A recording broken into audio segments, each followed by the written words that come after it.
Have a fun game. Thank you so much for coming, Bridgie. Enjoy Apex. I think you're streaming that tonight, right? No, you're playing Fallout New Vegas. You're playing Fallout New Vegas. That's right.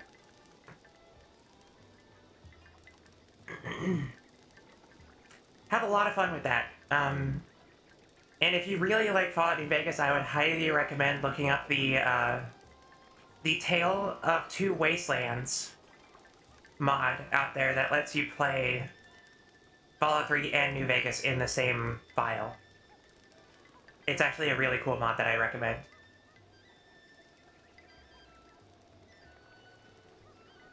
If I was gonna recommend any other Kyo anime to you, it would be Hyoka or Tamako Market. Okay, valid. I have no idea what those anime are. Okay. My rupees are looking good. I know there's a shrine up there. So for those of you who have not seen this playthrough of Breath of the Wild yet, here are the rules. It is a Master Mode playthrough, all shrines, all DLC, all quests. The main exception is probably going to be DLC 1. I'm probably not going to do that challenge. DLC 1 has this very ridiculous, like, dungeon that's 100 floors, and the only reward is, like, double... it's like double damage on your Master Sword, or increasing the damage of it. And it's not really worth it in the long run. And it's also really hard. But I will be doing all of DLC 2, I'll be doing all of the outfit quests and all that stuff.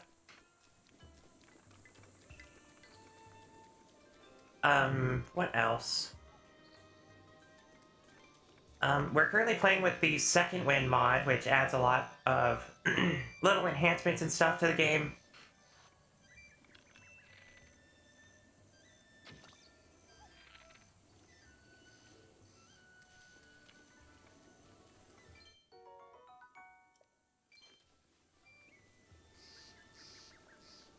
As well as a myriad of new NPCs, quests, and items. And then we're also playing with the Linkle mod. And a couple of other things that just make life a little easier, like increased durability mod. So... this is about as good as I can get for a stream, I feel, is this mod. Yoka is just like a club anime where it's a classic lit club. But they kind of do wacky stuff like Aeon. Oh, okay. So kind of like Breakfast Club thing. Where it's just a bunch of degenerates that just happen to become a group of friends.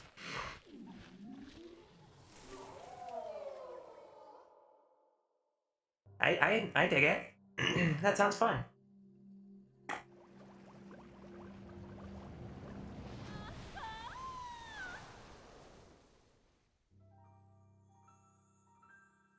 Ah, yes.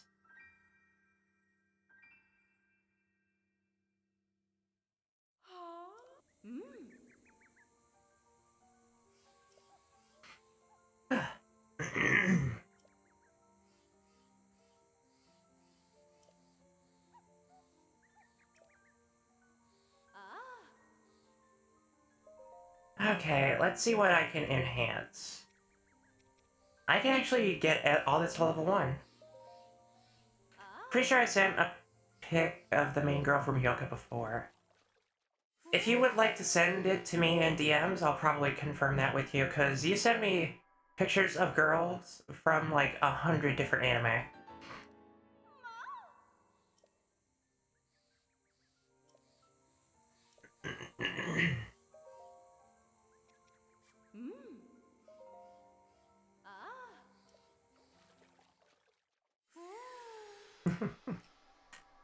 Yeah, let me look at this real quick.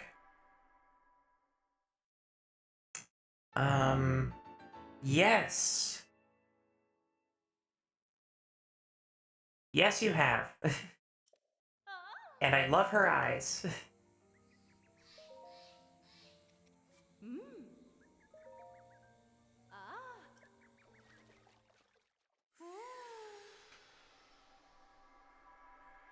Oh, you better? Look, there's just something about the eyes that KyoNA has done. Like, their best thing is the eyes. I absolutely adore how they animate and illustrate eyes.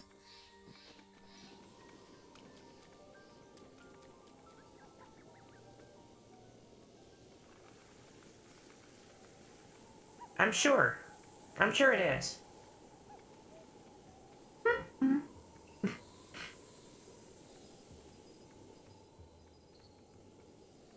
Okay. So now we have 15 defense, which is a bigger increase from 2. Now I just need to get some better weaponry.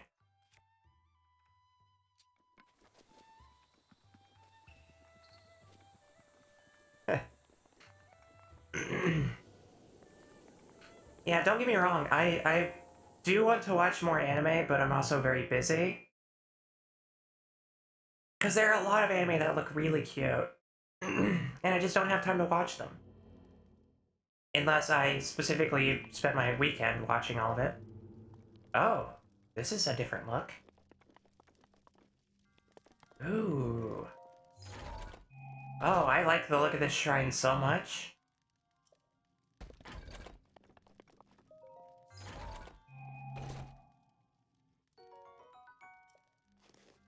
And there's Sheikah weapons in here?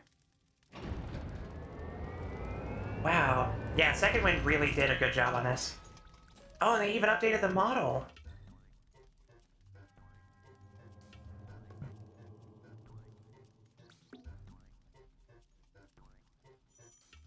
Okay, side hop. Yeah, let's give this a try.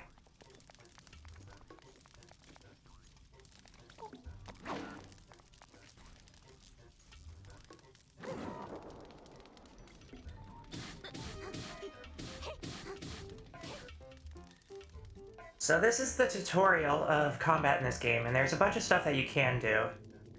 It's basically just punishing combat to try to get flurry strikes, or flurry rush.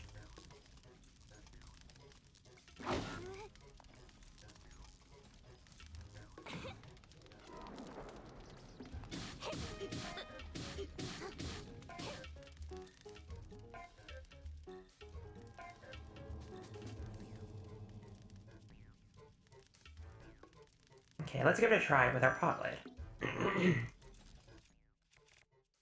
Oh, I don't have a pot lid anymore, that's okay.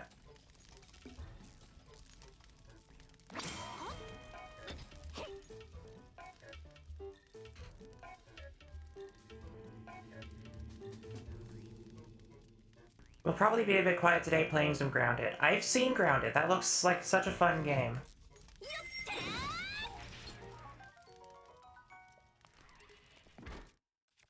Oh, this'll help. The Guardian Sword will help a ton. Also terrifying? Yeah, I bet so.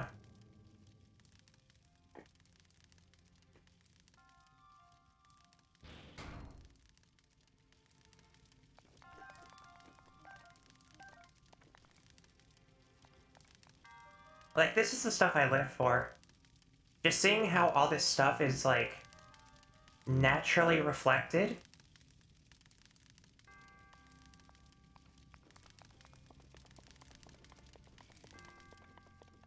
Based on the actual, like, subsurface. So many, like, little details.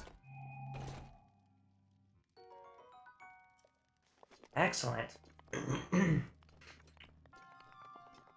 Well, the Guardian Sword should help us get Hestu's maracas back.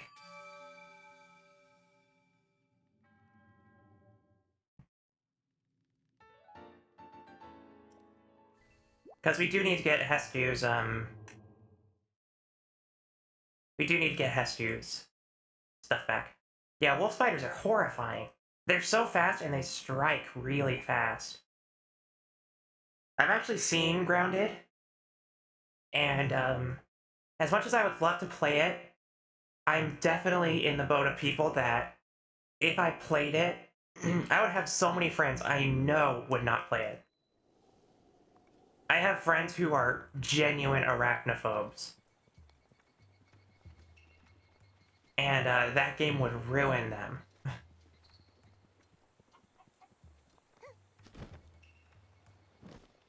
You're an arachnophobe as well. Yeah. I'm not as much of an arachnophobe as much as, like, a... I don't know what I'm actually, like, afraid of in terms of animals. Because I'm not, like, afraid of snakes.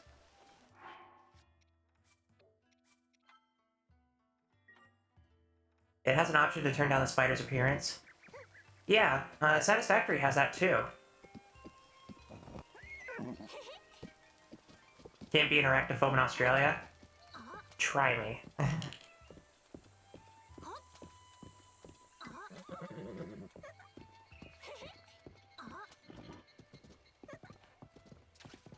I'm horrified of roaches when they start flying. I mean, okay, to be fair though, anytime you see a bug and you don't realize they can fly, and then they start flying, you're just like, is this the end? Is this where my life ends?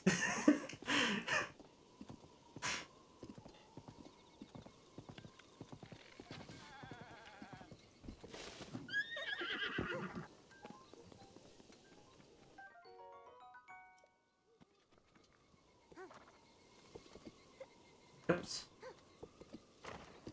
Heart says yes, reality says no. 100% valid.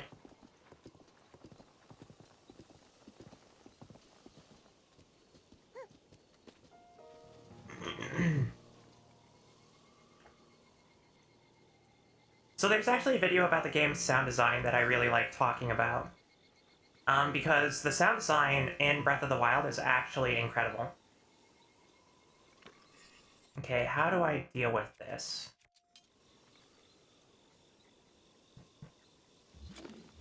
Oh.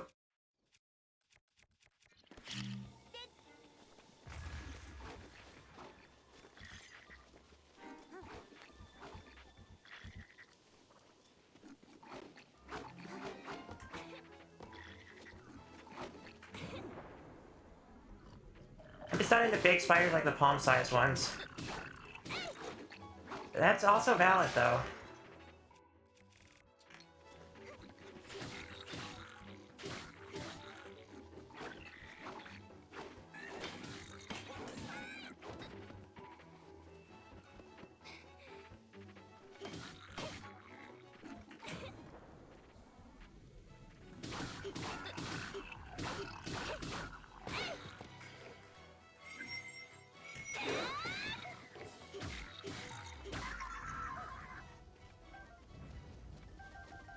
I will take all those components, please.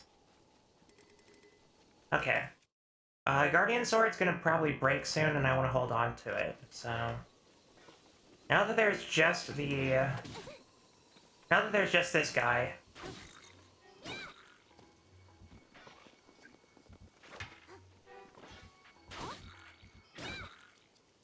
Later. Oh, he's still alive.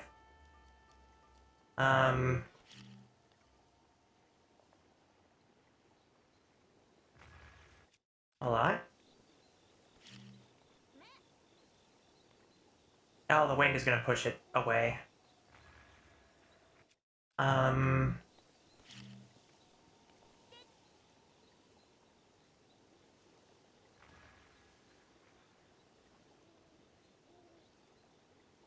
You know what?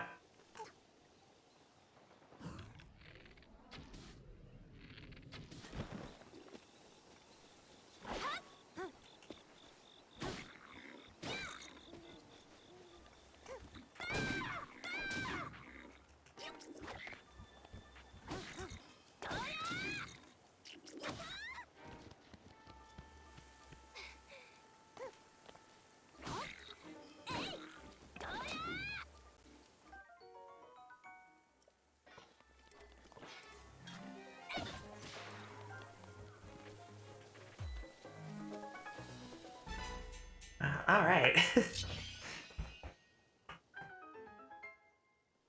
Yeah, the ragdoll physics in this game are amazing. and I absolutely adore the combat.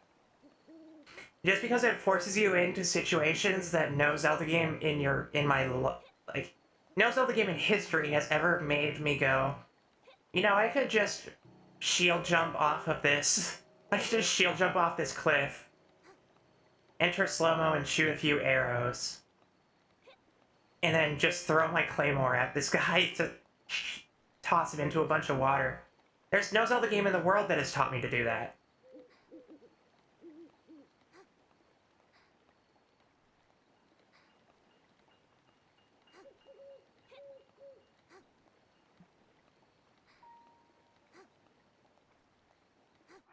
That's why I love the game. It just makes you think so differently.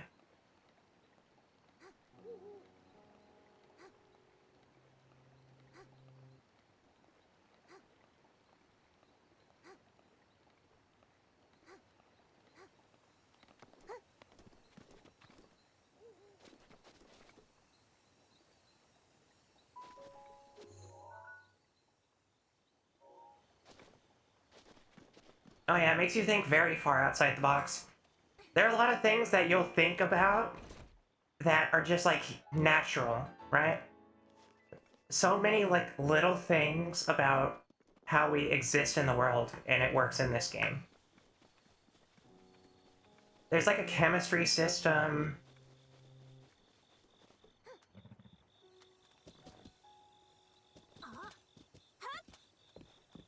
All sorts of, like, little things that you don't think matter, but do. It's, like, genuinely surprising just how often I can get away with stuff.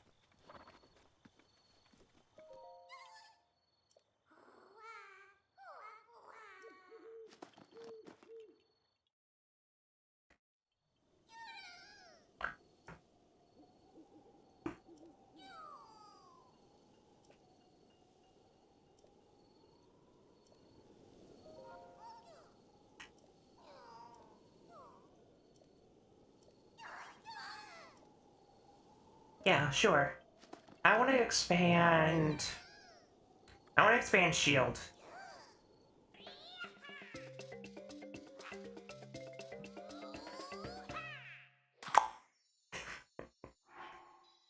Excellent.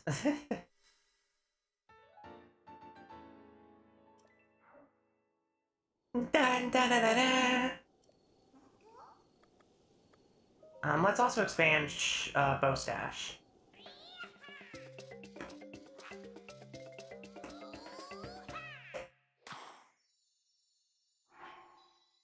I remember the first time I played this game, I went a different way. So Kakariko, so I didn't find Hestu for like 30 hours. Yeah. Now the great thing about... Can I shield bash? You can't shield bash, but you can parry. Well, okay, you can kind of shield bash. There's like a way to do it, but it's sort of unorthodox. So if you want to shield bash, the way that you do that is you shield jump on top of enemies. Or you can do this, actually. Hold on. I'll burn some of the durability on this shield, why not? So when you're in this mode, if you do the attack, you can do this sort of slash. So you technically can attack with the shield.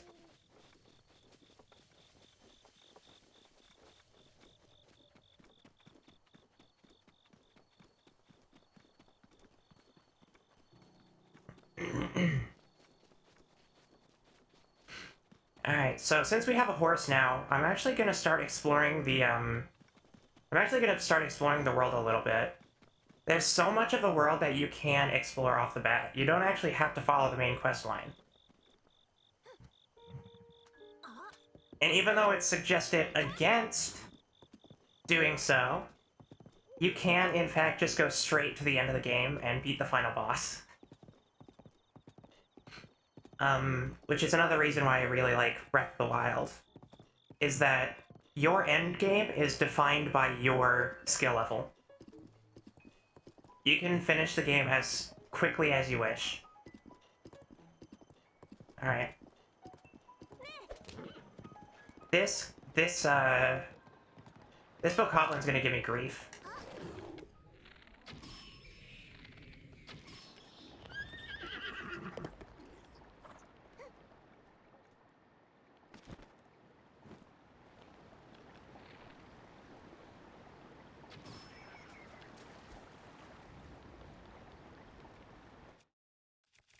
About to shield slide on Ganon? Yeah, absolutely you can.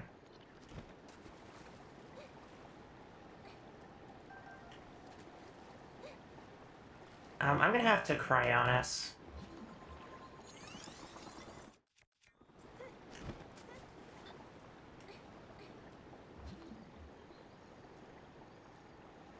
Is that it over there? It is.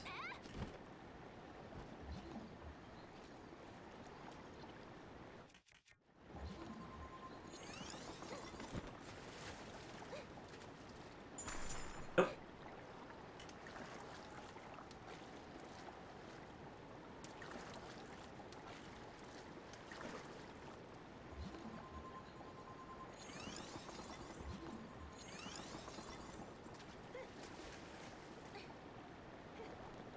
This game is one of the reasons I'm planning on buying a Switch. It's honestly a really good... It's honestly a really good choice. Although the game doesn't run too great. There we go. There's our plunder.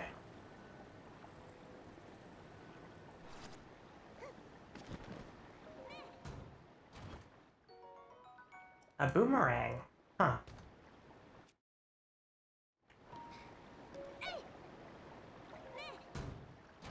I think I only had this when I got my Switch. Well, yeah, this was a launch title for the Switch, so...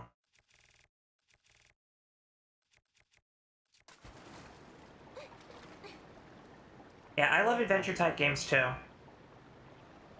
One of my favorite things to do in games like this is to explore. You didn't get it launched, that's valid. Yeah, one of my favorite things about Breath of the Wild is that it's just so different. Because a lot of Zelda games, you know, were defined by their dungeons, but they became so defined by their dungeons that, they became so defined by their dungeons that all they did was dungeons. And I didn't really feel like I was having any fun exploring the world. But in this one, there's more to the world than just the fact that it's big. It's a living, breathing ecosystem. Full of just minor things you would never notice unless you took the time to sit down and look.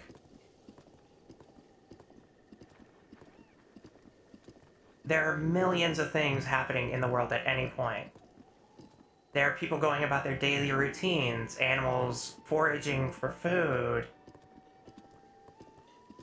you know, creatures doing their usual daily routine.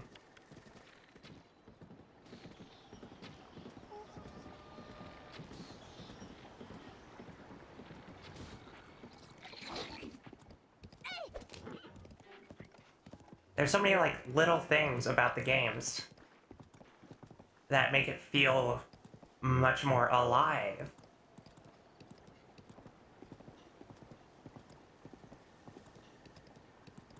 What is that in the distance?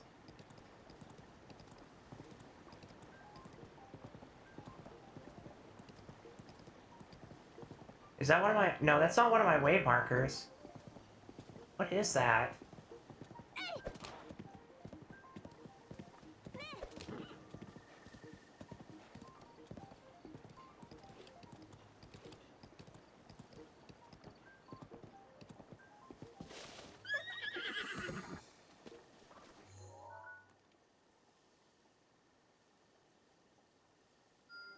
Something's going on over there. Is it a shooting star?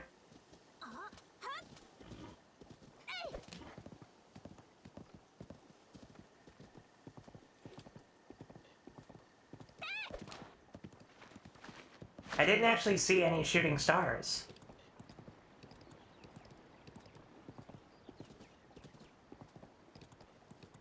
Maybe it is. Let's go look. We have the time to do so. I think it's too big. I mean, it doesn't hurt to go look.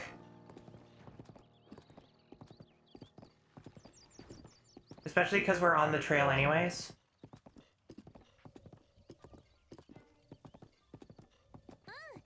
And we have a horse that's actually very good at following trails. Its stamina leaves a lot to be desired, but that's fine.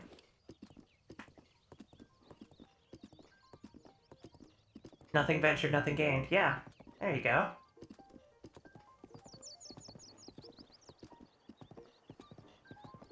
The great thing is that I don't even have to, you can... Oh, wait, hold on. There. Let me get an input display for you guys.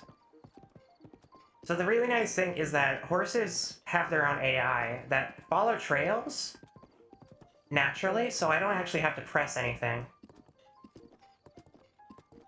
They just go on their own.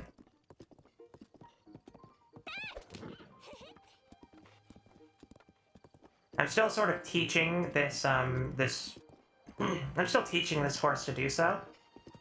To sort of get used to moving quickly, but... I think they're doing a good job. Also, is the audio too loud?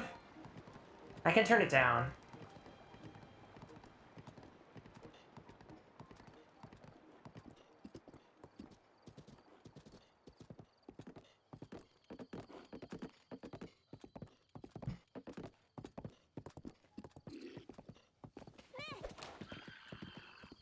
Oh, those are moblins. Okay.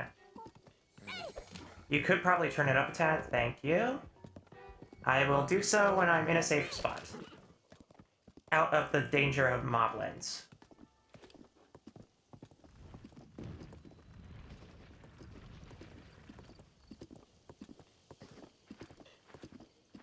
We'll go with that. We'll go with 67%.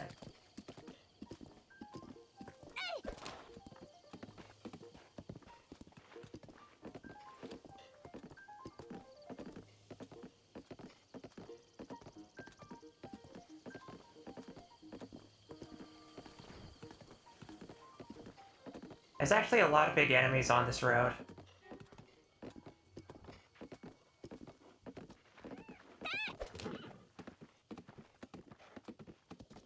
Is that glow still there? Yeah, okay. We're actually pretty close to it, though.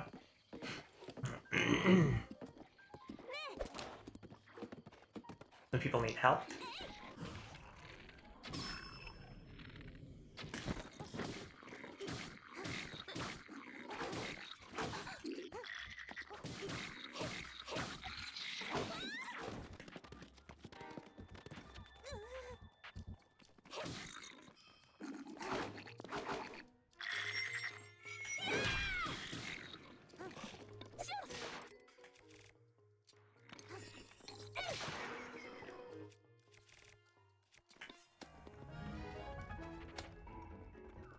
Worth it. Alright.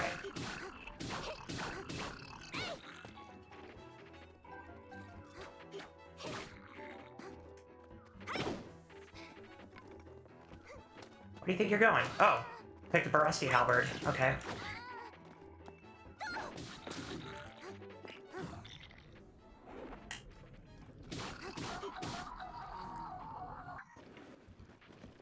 Oh. Okay. Well, I know exactly the kind of thing I can do to make this better. I'll hold on to any rusty weapons for now. The fact that you can throw your weapons at enemies, yeah, and some weapons just instantly break. Are you alright?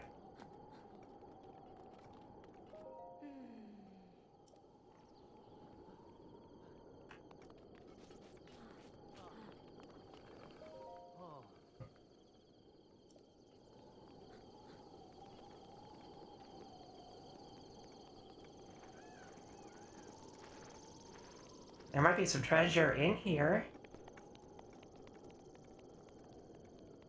Wouldn't hurt to check the chests. An emblazoned shield. Okay.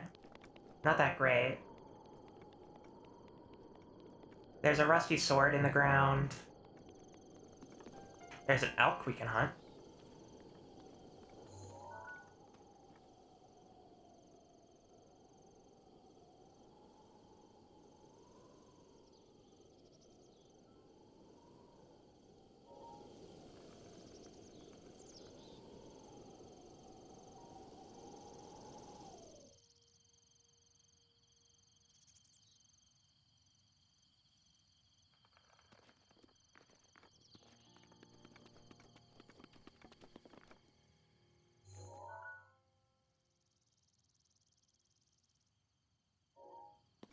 So cool. Yeah, the elk is staring right at us because that's where it heard the most noise. And it's on alert.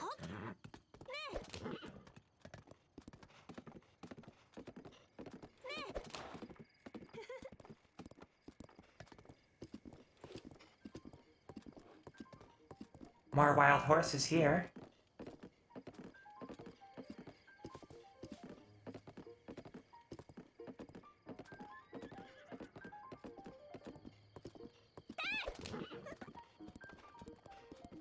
Okay, I think we can take a right here.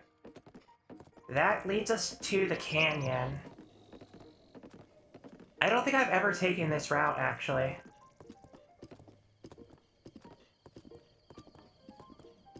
Okay. Oh, that's a river. Okay. Yeah, we'll just cross the fields then.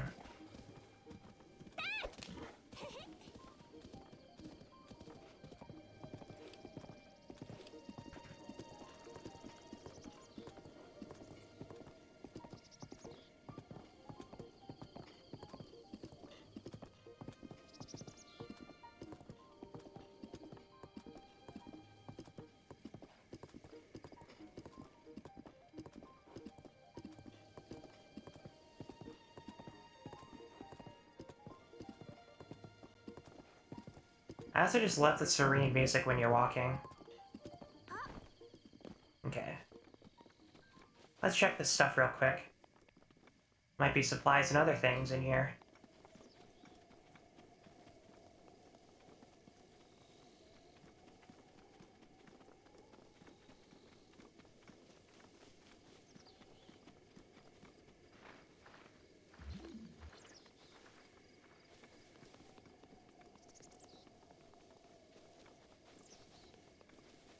Well, there's this rusty claymore. And is this a pitchfork? Just a halberd, okay.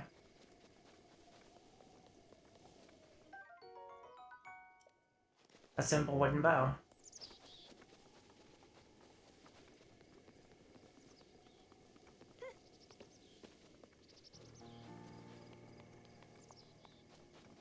Okay. That aurora is still there. So we're not missing a whole lot. Hmm? The way you unrest weapons is so interesting, yeah. There's a lot of, like, really minute things you wouldn't even realize you could do.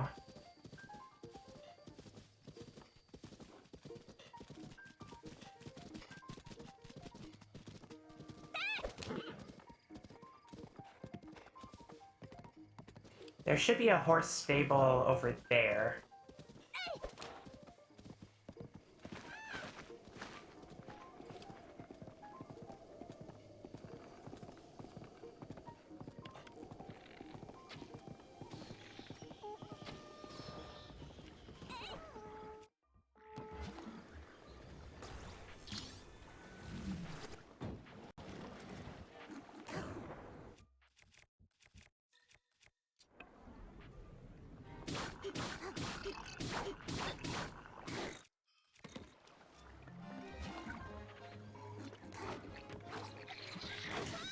Oh, that's a silver.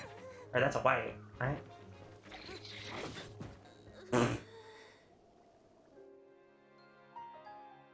Okay. We've learned a lot today. That's not a silver bokoblin, that's just a white one. And secondly, I'm gonna need more soda.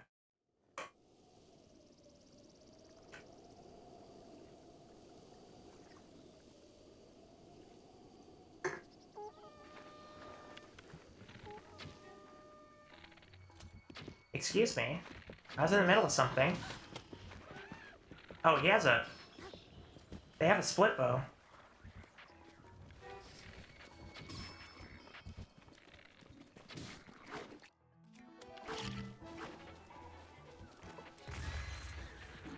Sorry, horse.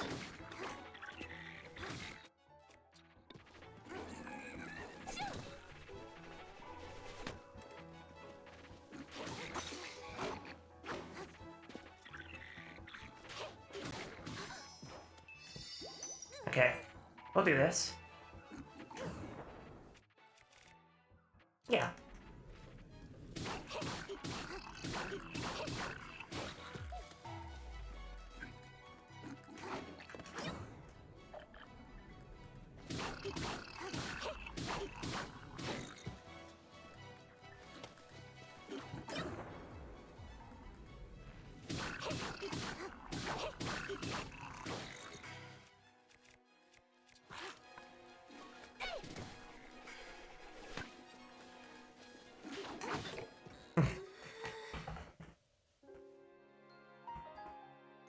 I actually have a lot of fun with boomerangs. So the way boomerangs work in this is that you throw them and you actually have to press the button in time to catch it again. Which is really funny because it's like one of the best ways to, there. It's actually like one of the best ways to handle that sort of thing. Because sometimes there are some boomerang weapons that are like really powerful, even as melee weapons. A Gerudo Scimitar would be really good.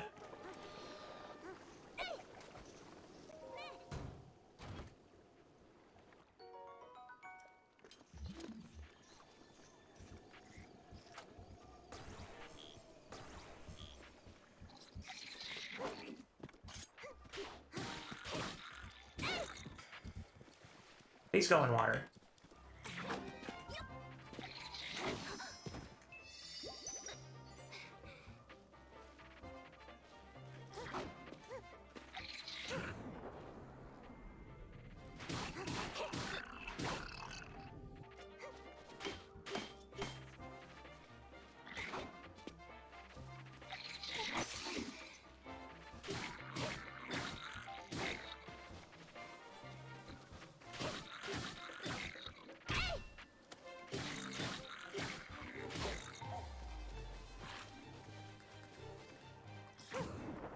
Alright, this'll knock him in the water.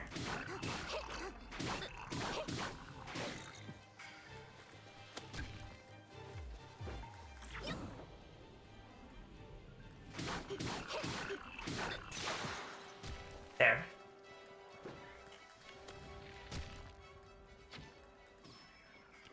Okay. Now let's actually get our spoils.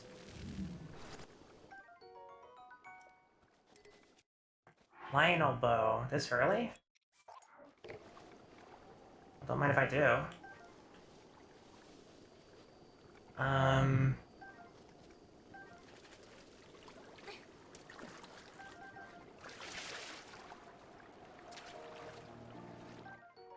A soup ladle.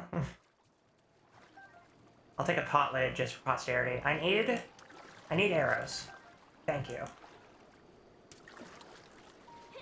I'm in the midst of creating a PC so powerful that if even a drop of liquid touches the inners, it destroys 5 city blocks, but still not strong enough to run Crisis at max settings.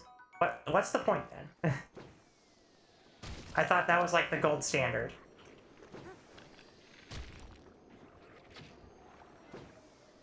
Nope, one more. I think so. Yes.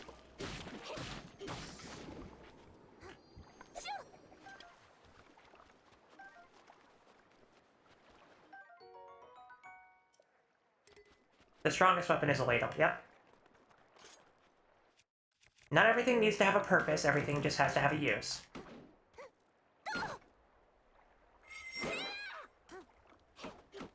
Oh wait, what am I doing? I have the thing for this.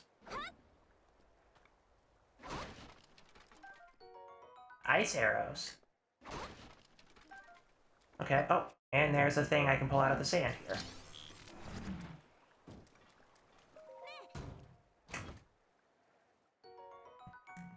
Some rupees.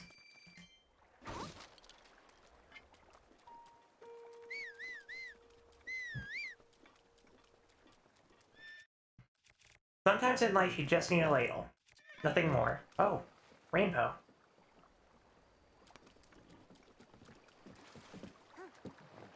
Okay.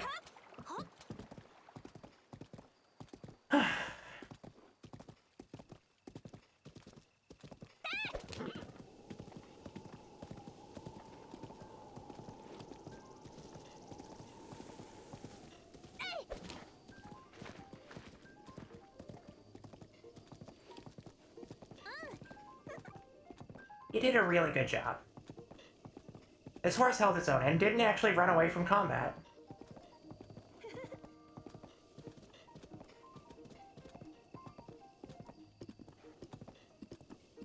Imagine Ganon's confusion when you throw out the Master Sword only to bust out a ladle. That's actually a challenge run someone did. I think someone actually did that.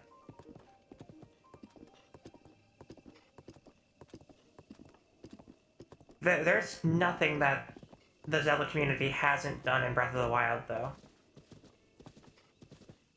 But I actually legitimately think someone beat Ganon with a ladle.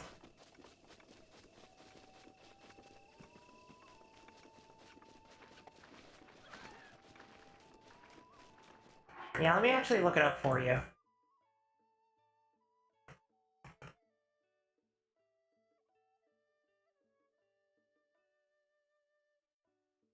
It was something.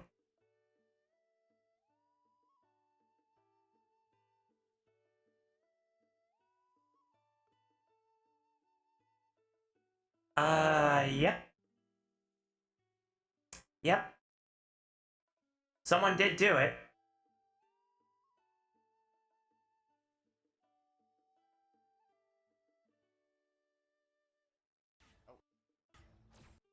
Hold on.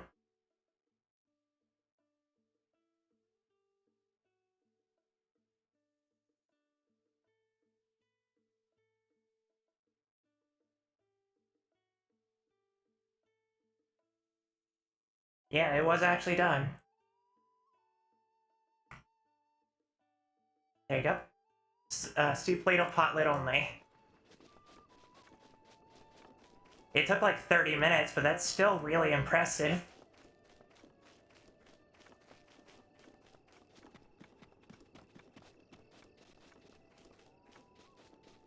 There's actually a surprising amount of results when you look it up. There's a couple of videos from Game Champ of beating Calamity Ganon with a mop.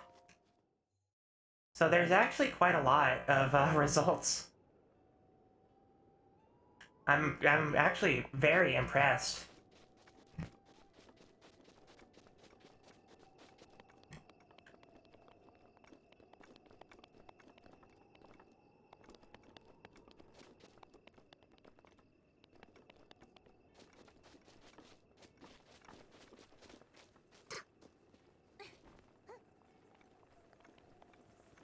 Oh, I can actually show off this trick.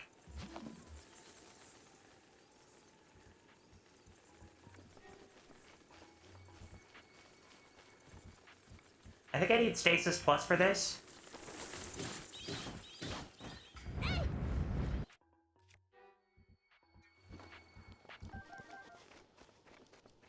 That's what speedrunning does to a person? Yeah. It's still extremely impressive.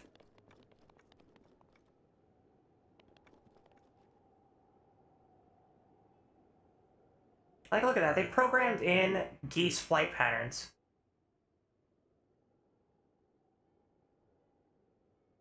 And I also think that Wisp is gone. I just found one where someone beat Ganon using a chicken. Yeah, No, there's a lot of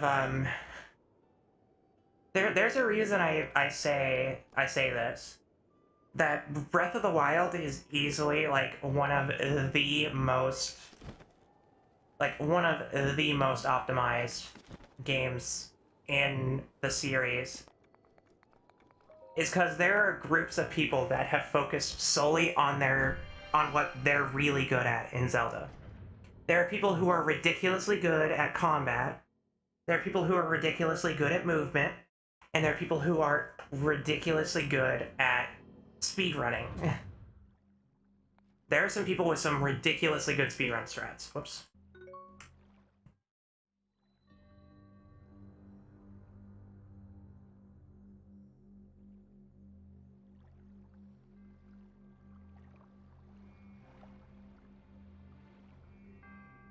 I'm just checking Discord right now.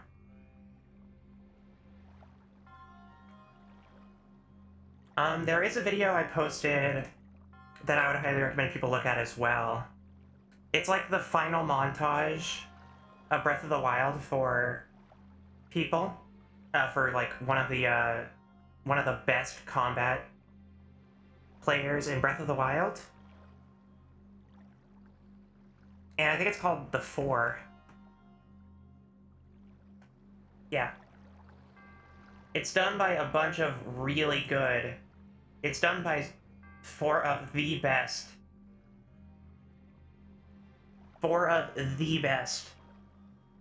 combat Breath of the Wild players out there, like Rin Harasaki, CHC Yuda, Peko, and Cleric. They have some absolutely incredible tech. Whoops. That link is gonna be broken. That link should be fine. I'd highly recommend those videos. There are people who are so good at the game. It's incredible.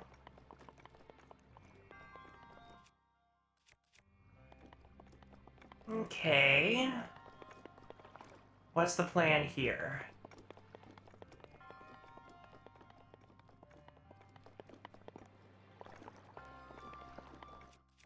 Let me get rid of a bunch of this noise real quick. There.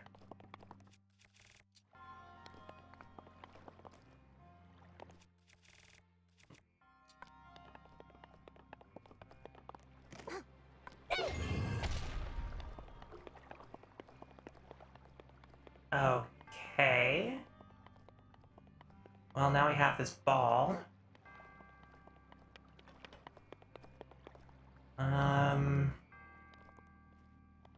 Okay, where does this ball need to go? It needs to go in there. So...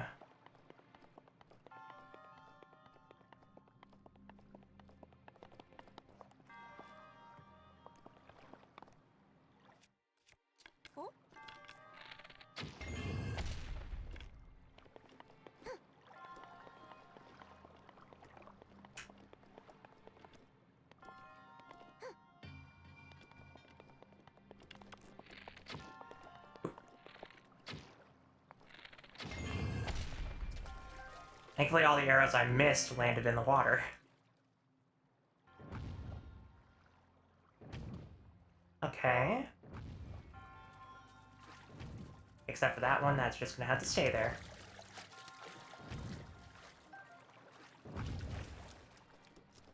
Okay, so... this is gonna be a key.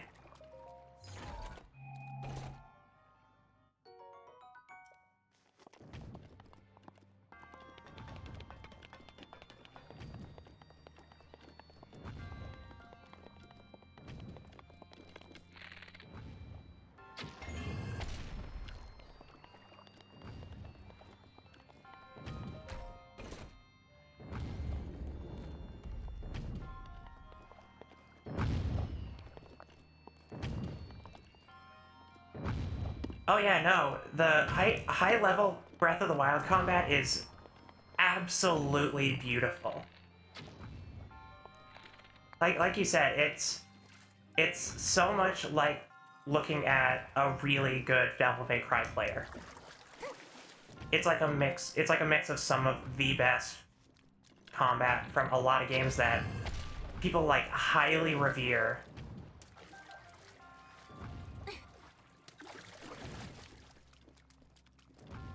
That's why I say I love the combat regardless of the durability. Because there's a lot of people who don't like the durability system, and you know, I don't blame them. You know? Durability can be very hit or miss if it's used too much or not. If it's used too much or it's too taxing on what you can do as a player, then it can be an issue. But there are people who go above and beyond to show that the durability system is actually such a crucial part of combat. Okay, how do I get there? Oh.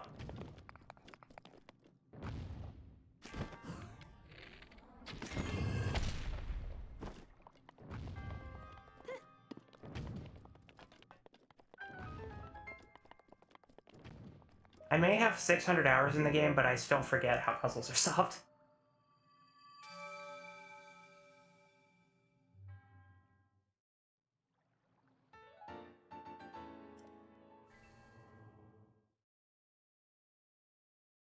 Yeah, I just adore the combat in Breath of the Wild.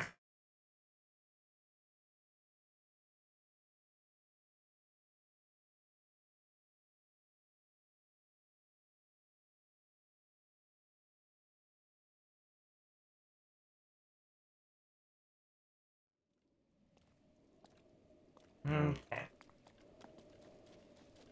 It is now raining, so climbing is out of the books.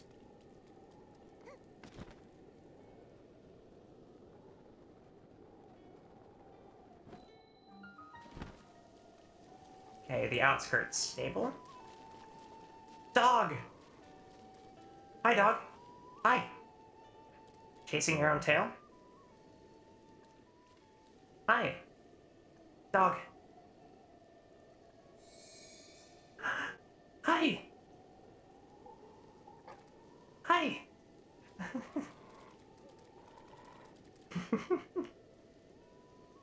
Why are you chasing your own tail? Oh, I have a surprise for you. Hold on.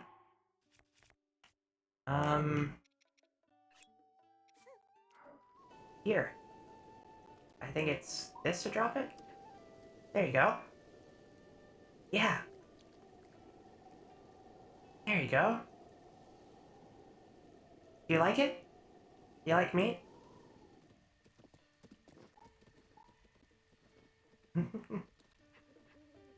Good boy.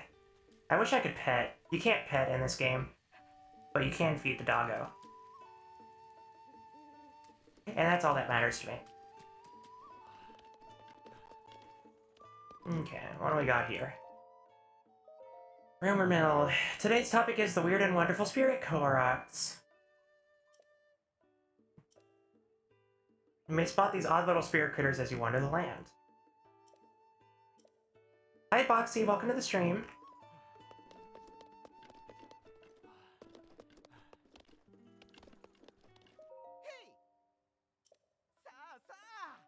Yeah, what do you have to sell, Beetle?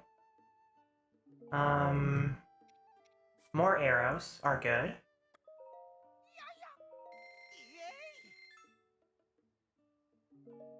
No, that'll do, thank you. Hi. You sound tired.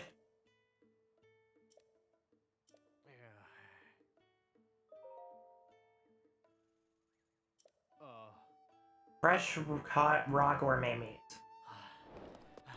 Okay. Oh. Hey there. I sure do love climbing rain clouds. Yeah. No, it's the one thing I don't like about Breath of the Wild is how rain affects your climbing skills.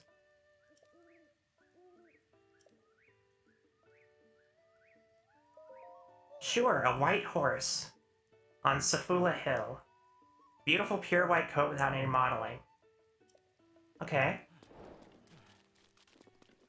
Safula Hill. I don't even have the map available.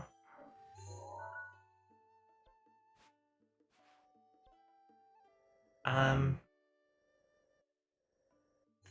yeah, there's one thing that I actually really do enjoy about Breath of the Wild now, is with the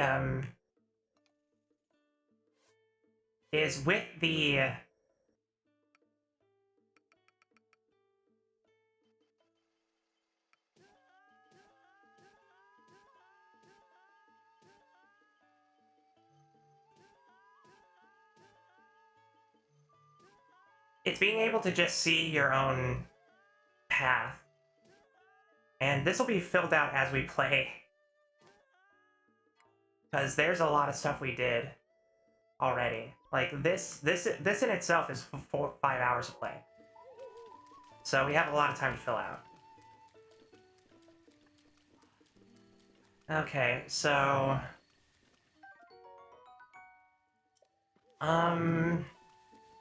if that horse spooks easily, I'm gonna have to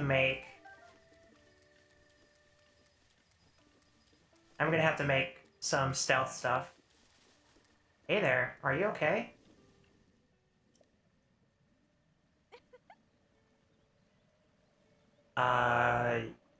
What?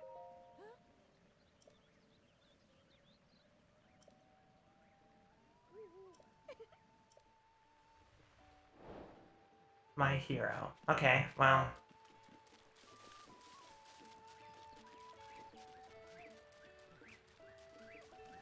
I guess I'll wait until morning.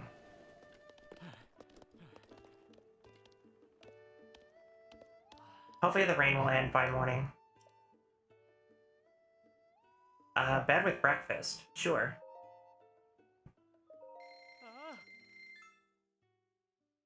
How am I in the game? I'm doing great. And obviously, I love Breath of the Wild, so I'm always excited to share the game with people.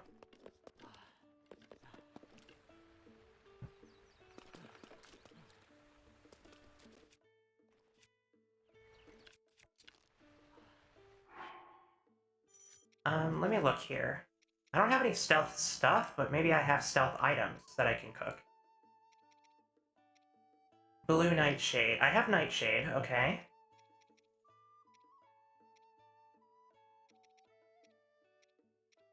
Yeah, I don't have... I have Silent Shroom.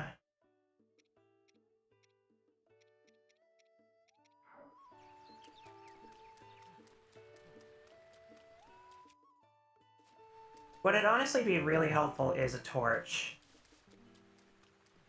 If I can make my own fires, that'd be helpful. But I can also do this, actually. If I use a metallic weapon...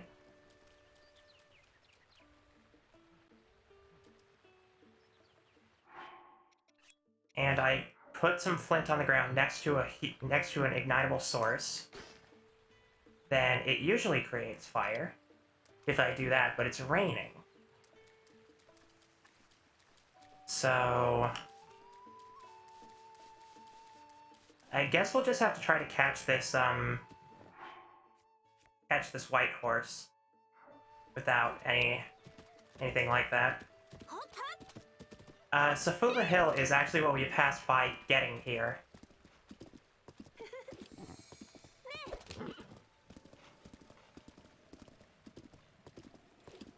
I always feel like Breath of the Wild can always have interesting things happening. Yeah, there's a lot of downtime.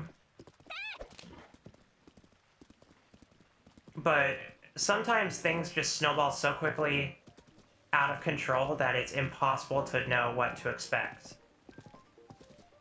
And that's what makes exploring so much fun, is that even though I've been to this area before, there's something that can happen.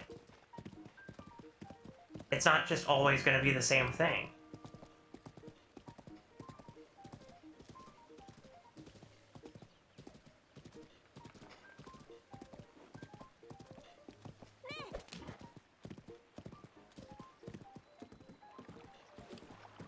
Gleeok Bridge.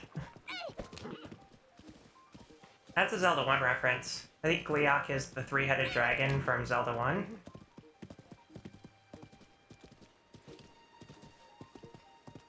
Okay.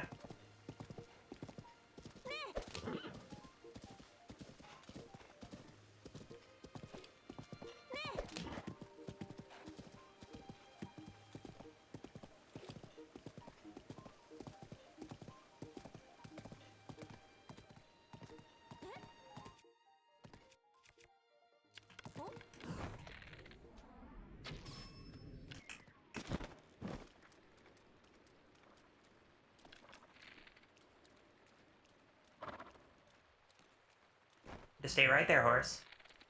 Yeah. There. Okay,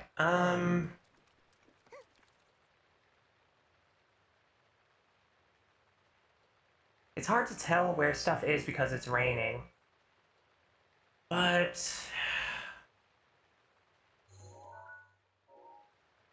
Safula Hill is next to... We're going in the wrong direction for sure. Safula Hill is... Oh, speaking of... Thank you, random deity, listening to me. Safula Hill is...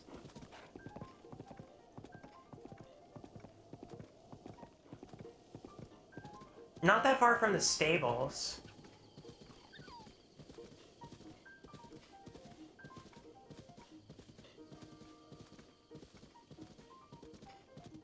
I really need to get,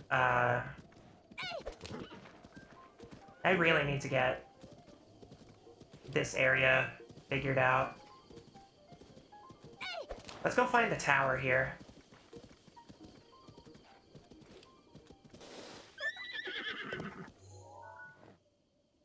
I'll just pin towers until I find one that I think is... Oh, it's probably that one, if I'm being honest. Now, is this the scary one? Yeah, there's a bunch of ruins in it.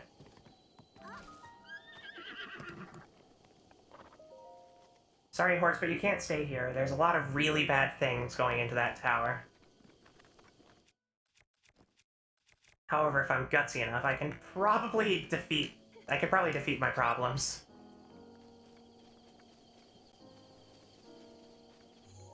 Yep. There they are, right on cue.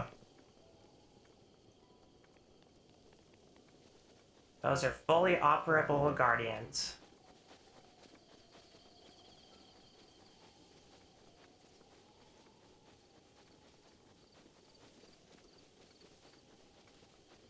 I hope people like the wind simulation on my model.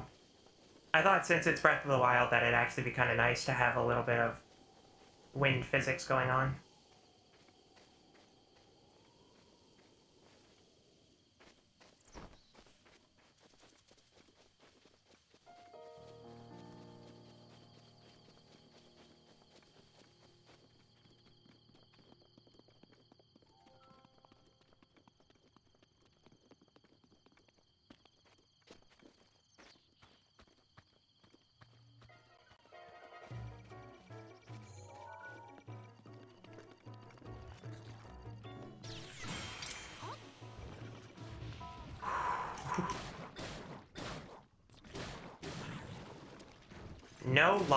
No lock shield parry.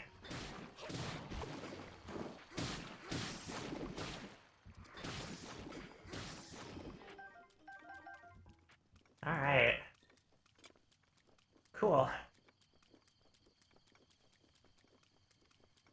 There's more than one here, though. There's one. Okay. Let's see if I can parry this. Nope.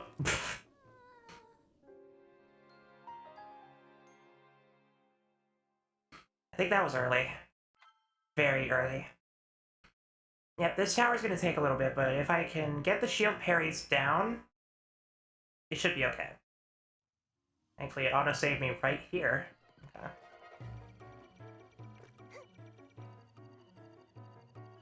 Three, two, one. Nope. It knew. It knew, and it delayed it, because it's master mode.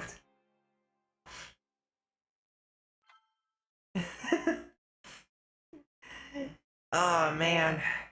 That's my favorite thing. It's like, I got this. I can counter.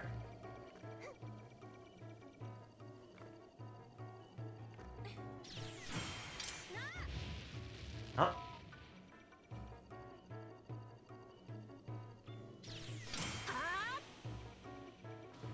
There.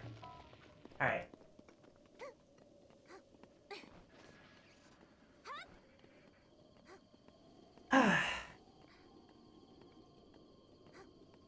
scary tower for sure.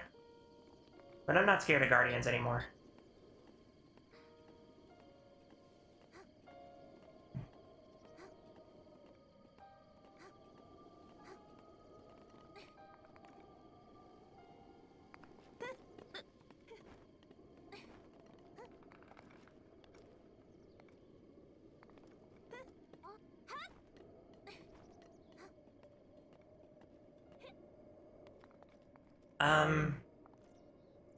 Well, actually, before we do anything, I should probably check and see if they dropped anything. Because if they drop a core, that's super important.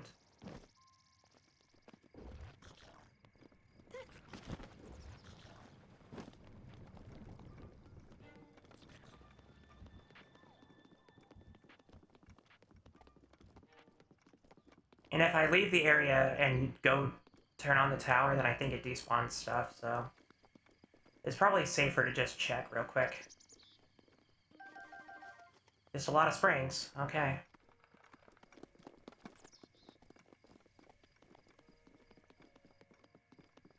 Oh, that guardian is patrolling again.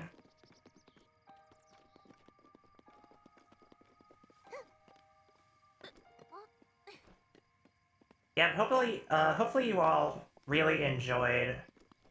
Like, if any of you have watched the videos that I linked in regards to Breath of the Wild combat, then I hope that it actually gives you a bigger appreciation for what this game actually is.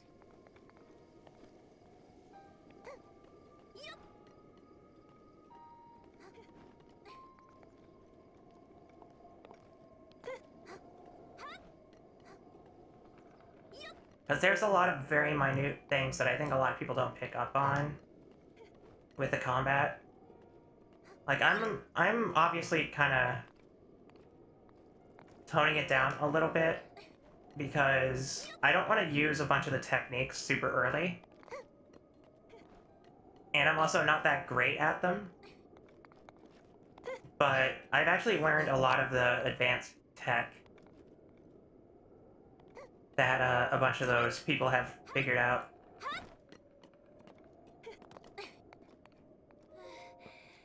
Okay. While this cutscene plays, I'm actually gonna go get soda, so...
Sorry about that. I'm back. That is Linkle bit. I'm playing with the Linkle mod. But I'm not playing with the Linkle dialogue mod because it's not compatible with Second Wind.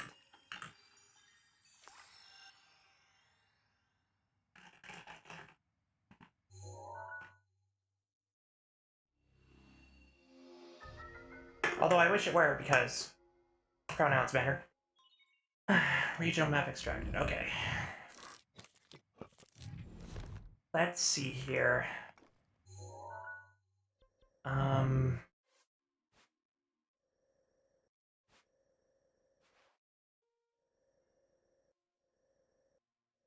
Yes. See, I even have the alternate hair colors and eyes mod. Make it more prim and proper. It's not this one, it's the other shrine. Or the other tower. Which I believe is this one? Yeah, so I need to go get that one. And maybe that's the bridge that we need.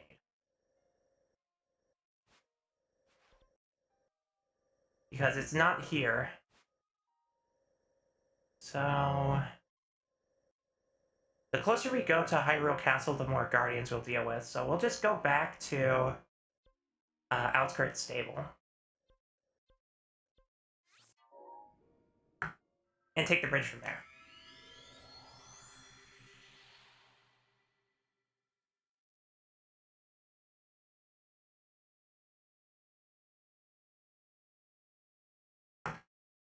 Alright, looks like we will be doing Cyberpunk Red tomorrow. Everybody seems to be available.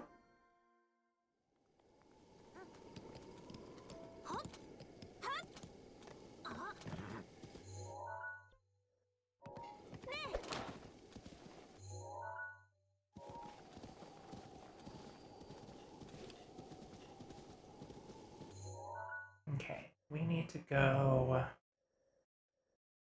yeah, we'll need to cross Goliath Bridge.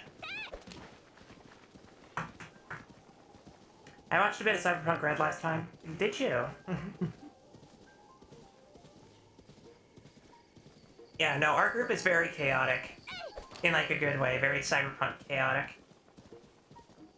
And I think everybody there has, like, really good synergy.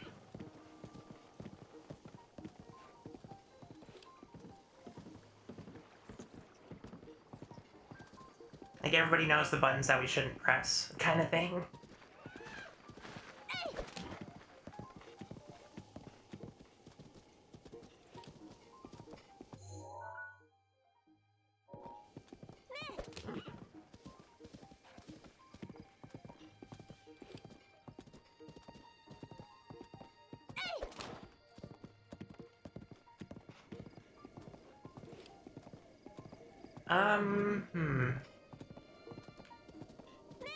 Blue, okay.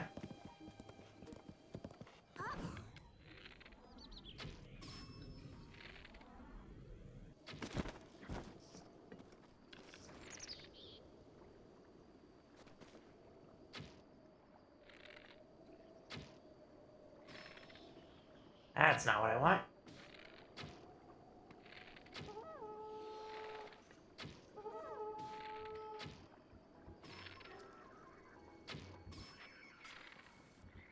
Oh! Bomb arrows. Okay. Need to be a little quicker on the draw. Yeah, I'm very excited for us to be able to continue the next, little bit of Cyberpunk Red, because, honestly, I have no idea what ELH has planned. Like, ever. There we go. And I'm always super nervous to find out if there's anything really bad that we're about to find. Which is great. I just like not knowing sometimes.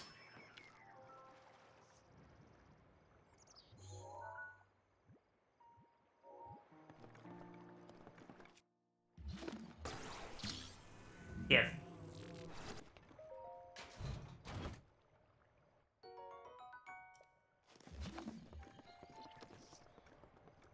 Ah, I see. Okay, well, how do...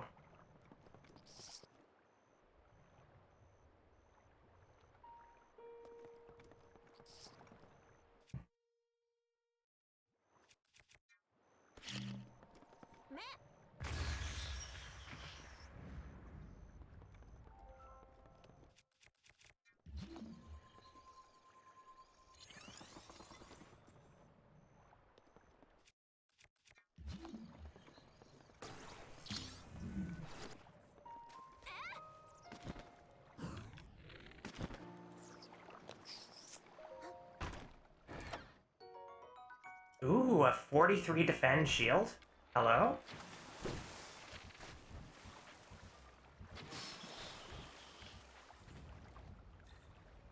Oh, that's a lot of fish.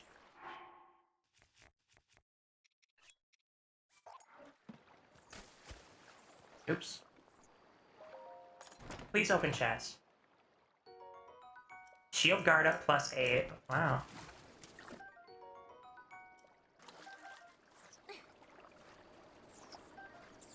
Go ahead and grab some extra supplies from down here.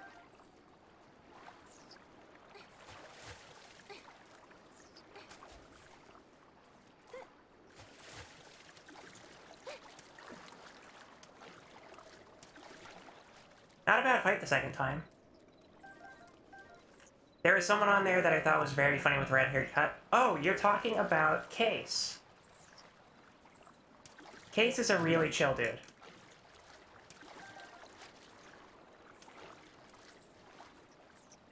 Super funny, really good at improv.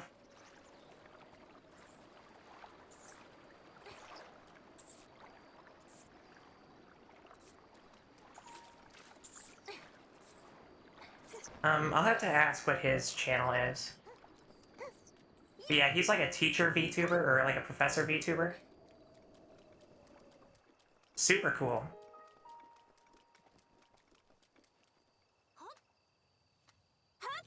I'd also recommend checking ELH out because he also goes through a bunch of really old material. Like, I think he's doing the Warlock of... or something. He's doing, like, Warlock Mountain, the Choose Your Own Adventure book. Hold on, I can actually look this up. While we're just going along.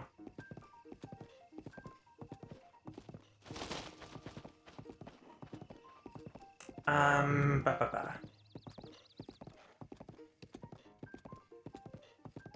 Yeah, the Warlock of Firetop Mountain. You got it.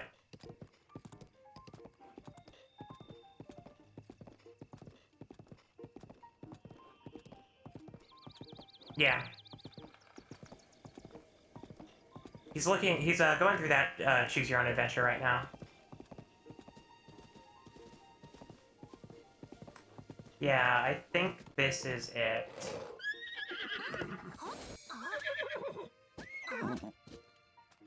Sorry? There you go. Yeah, this looks about right.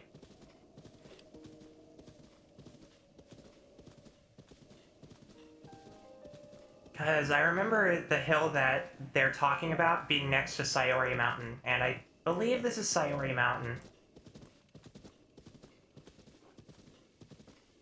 Because there's like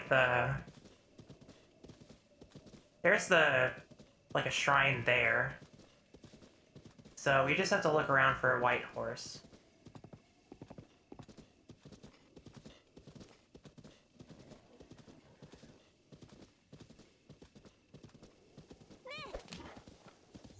Any hints in the quest log?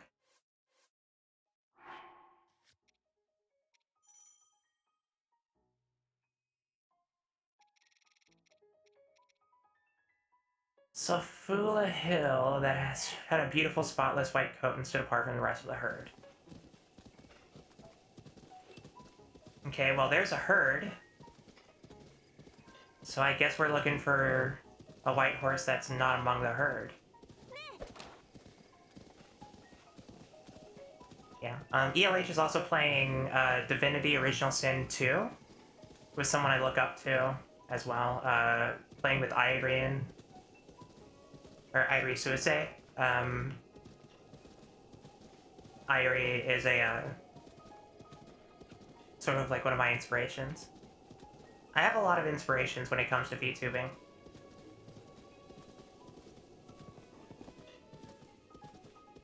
Ooh.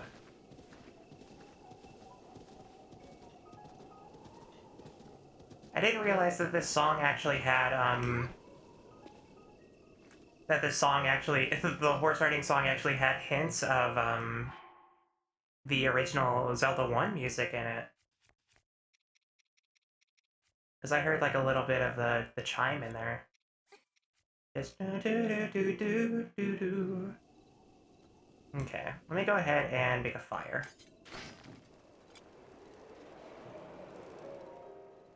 And we'll wait until morning.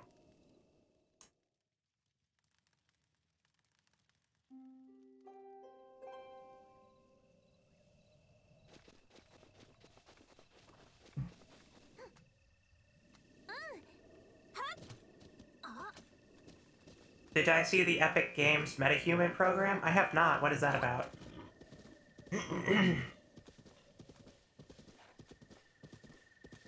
I don't know anything about that, actually.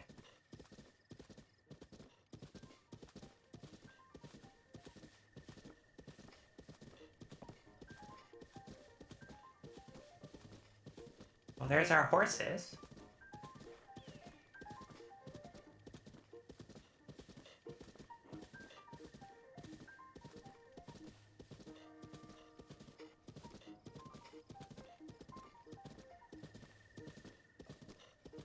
Character creator 3D models that are super lifelike and you can rig like a VTuber.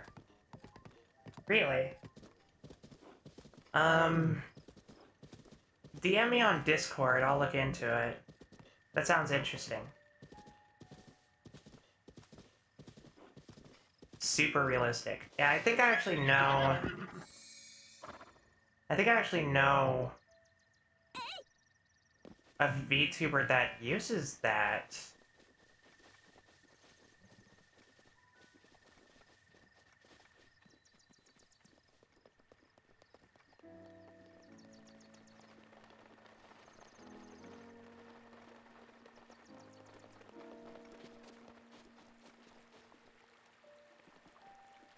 It's not out yet, but there are others like it. Okay, valid. Okay. The Sanadin Park Ruins. Epic Games just announced it today? Yeah, then it's probably not the same as what I'm thinking of.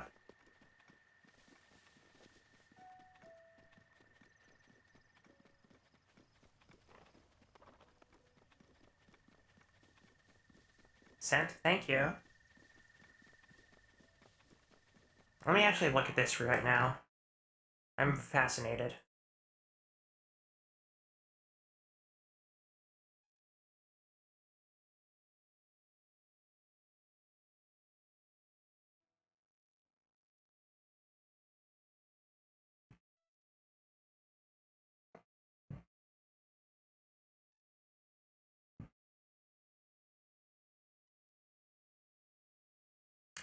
Let's see here. That is... wow. Is this this is Unreal 5, isn't it?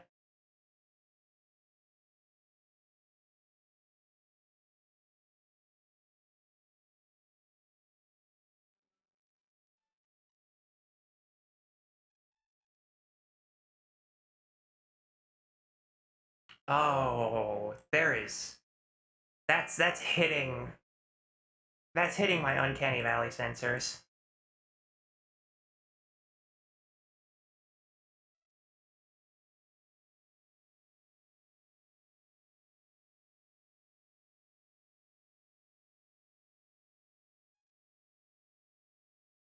Oh, that doesn't... I mean, it's really cool, but it's kind of creepy. I'm gonna post this. You know what? Post the character demo. I'm gonna permit you. Well, you're a mod. You can post. Yeah, you're a mod. You can post. Um, post the Post the character creator demo video for people to look at. That is, it looks so... It just hits weird. I think it looks awesome, but there's like a part of me that's just like, I feel like I'm looking at a person. And I legitimately wonder the depth of customization that you can do in that, because they look like people, but I'm wondering if you can do some more unorthodox hair colors.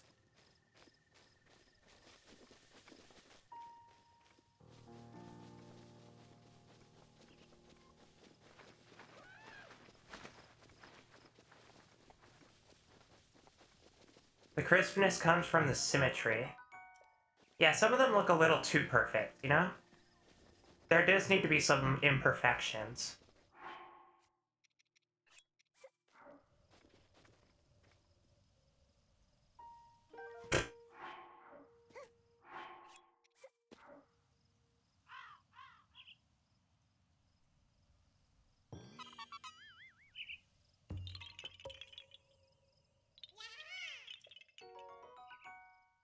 Oh, yeah, the creepiness, yeah.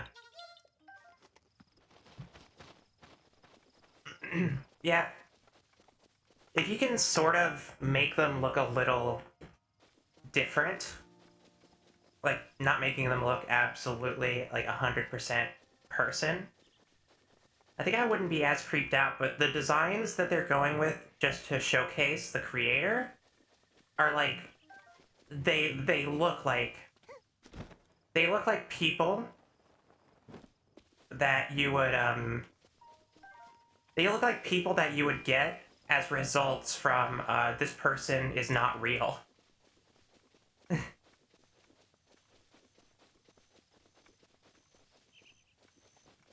wonder if you can take it off the rails. Well, if you said it's like, if it's like super customizable, all I would really want is, something that allows me to sort of make a more Androidish look, because I would love to experiment with it.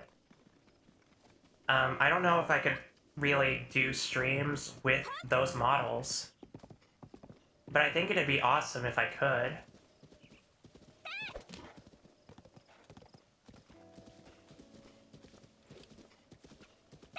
Make like robotic skin, yeah. Something that looks more synthetic.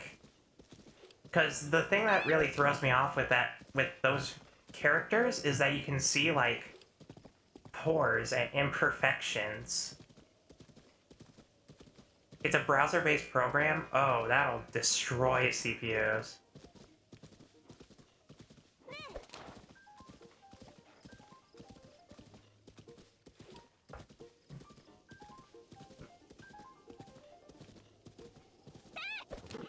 I'll probably give up on the search for now. I haven't seen the horse anywhere. We'll come back to it. You're 100% gonna make your OC in it when you can. Yeah.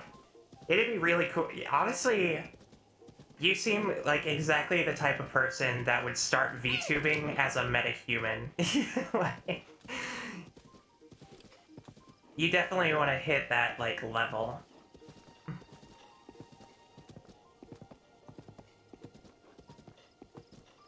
Honestly, with the voice changer, I could probably make it work. I just want there to be, like, a degree of separation.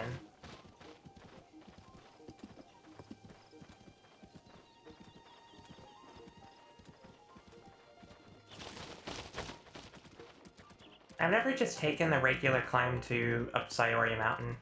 This is a lot of fun.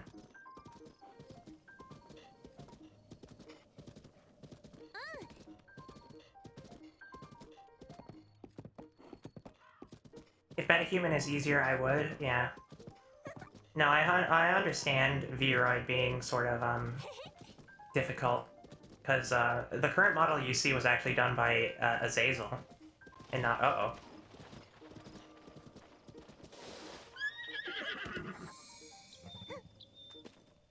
What is this?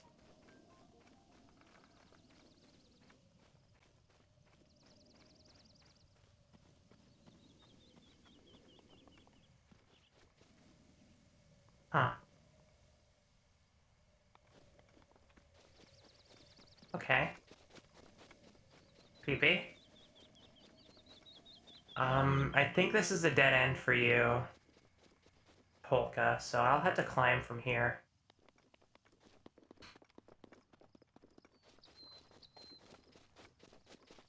Honestly, the only thing that Epic Games could do to make this really difficult... Is it really about to start raining when I'm, climbing? Yeah, that's valid. I believe you can make it work.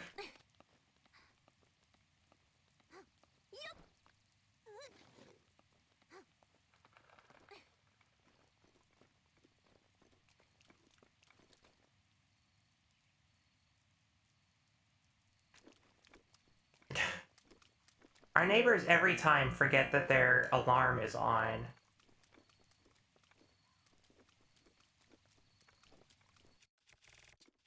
Okay, let's remove some of that noise. There we go.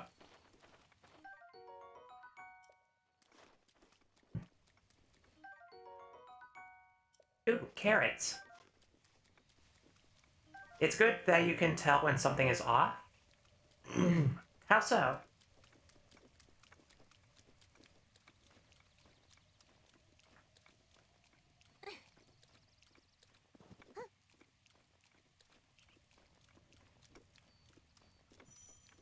Oh. Higher altitudes.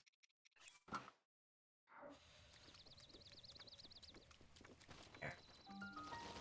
I'm so glad that rain doesn't affect climbing and Genshin Impact. Yeah, Breath of the Wild basically taught people, don't do that. Breath of the Wild is more of a foundation.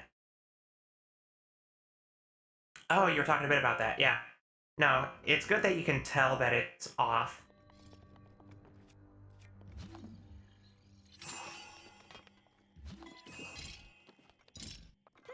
Whoa!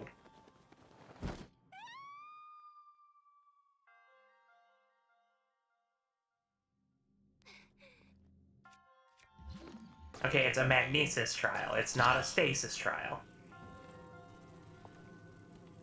Oh boy, okay.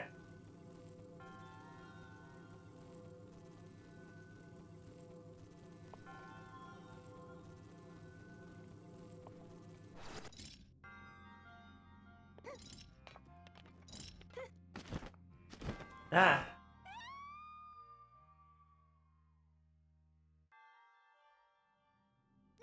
It's a timing trial? Yeah.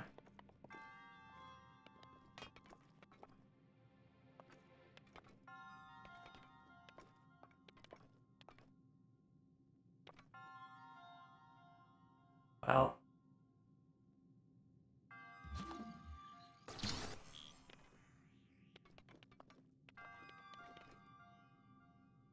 I'll just...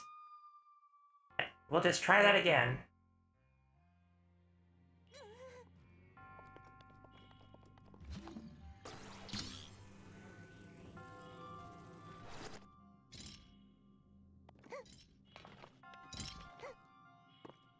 Error.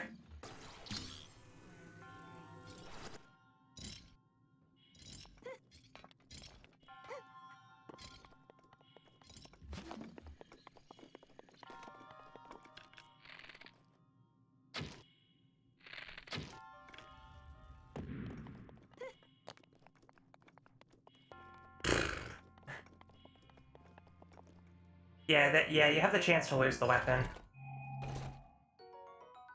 Forest Dweller's Sphere, okay.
Right. Puzzle. Yeah, the metal weapon and using, the metal weapon is good for,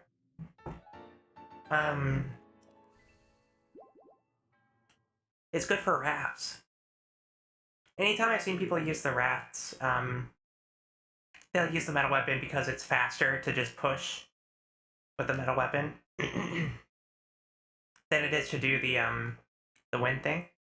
But I believe there's actually an armor set that makes your Deku leaves,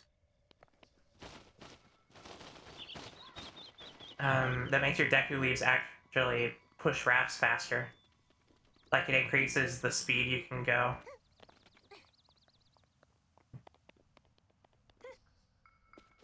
Ooh, silent princesses.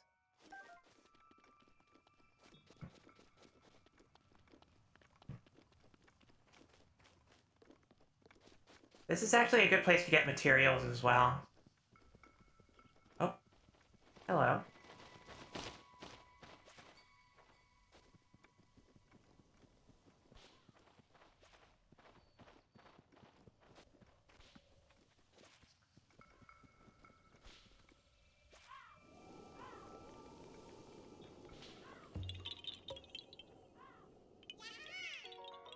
Ah, look at this view!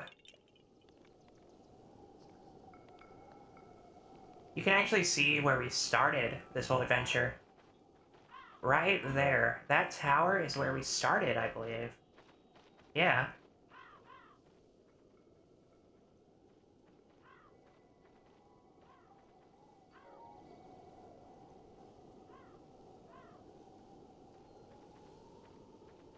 It's a good view.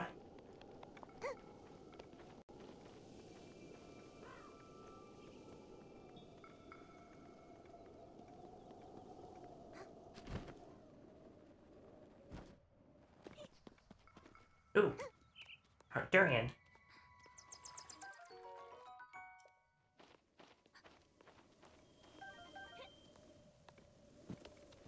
This will give us a lot of temporary hearts.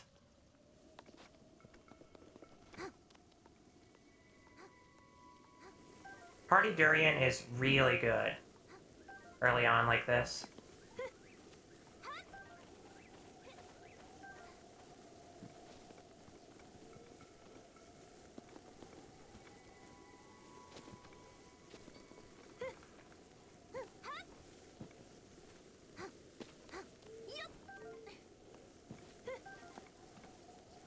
How many did we get? We got 10! I can make 5 full dishes with this. Where... Oh, I need to get my Cooking of the Wild. Or Banquet of the Wild. Book.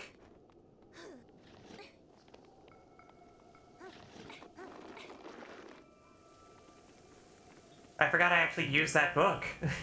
Hold on.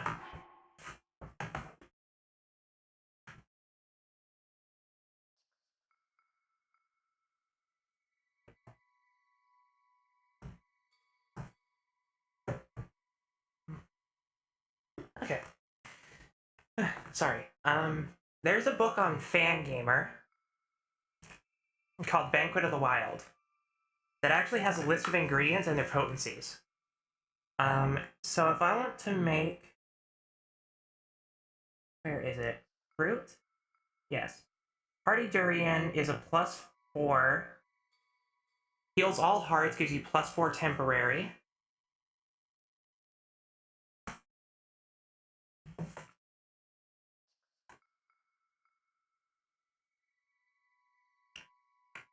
Grocery and miscellaneous. Oh, grocery is like processed stuff. Fruits. Here we go. Raw is 3 hearts. Recipes all. Okay. So if I cook Hearty Durian, if I cook 5 Hearty Durians, it'll do a heal all and give me 20 temporary.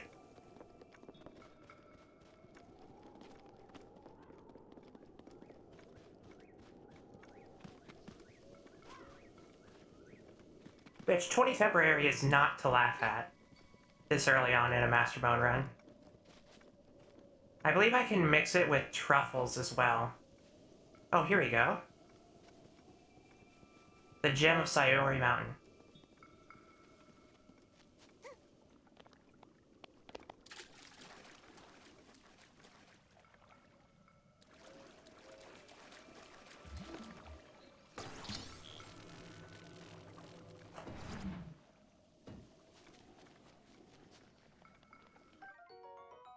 Oh, there's truffles here, too.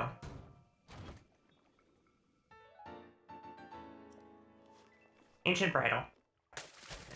Cool. Yeah.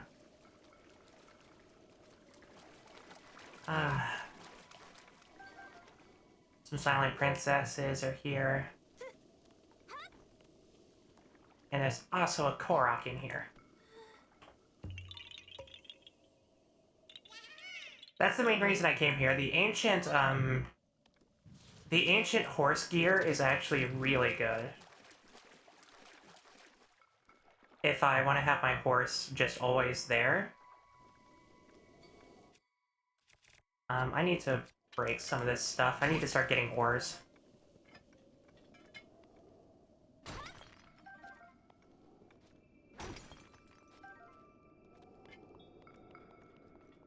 Okay, if we climb to the top of this mountain, I should just be able to hover all the way to... do I have... Hold resistance. There.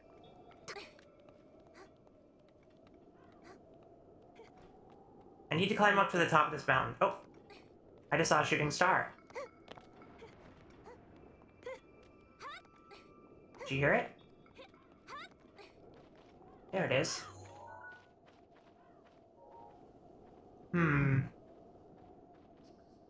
Well, we could go to the tower, but we're not going to make it there in time. So realistically, we should go get the...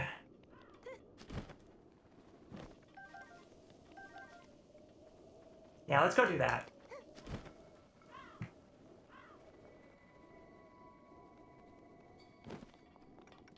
I'm kind of curious to see if this would work. I want to try something.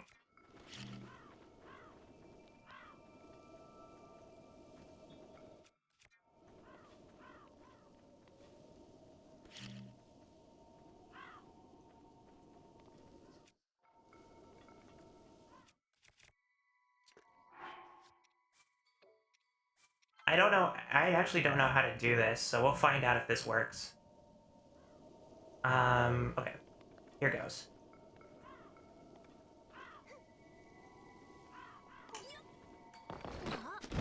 Well, not that way. Okay, what's the deal here?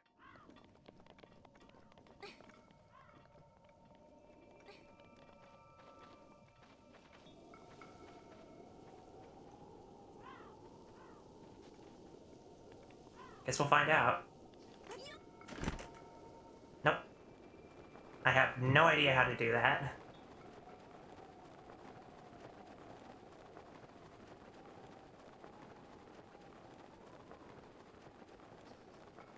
But we are now going over there to get a storage fragment.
coal. Okay. Used to smelt steel for crafting weapons.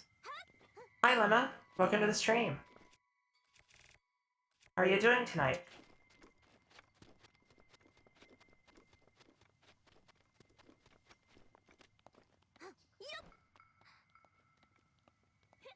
I'm glad to hear that. Hopefully you got that glitch out of your system.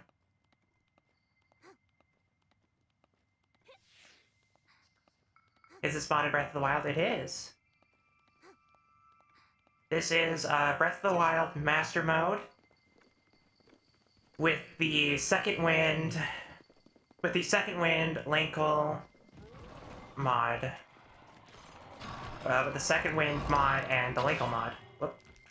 Oh boy, these guys hurt. Okay.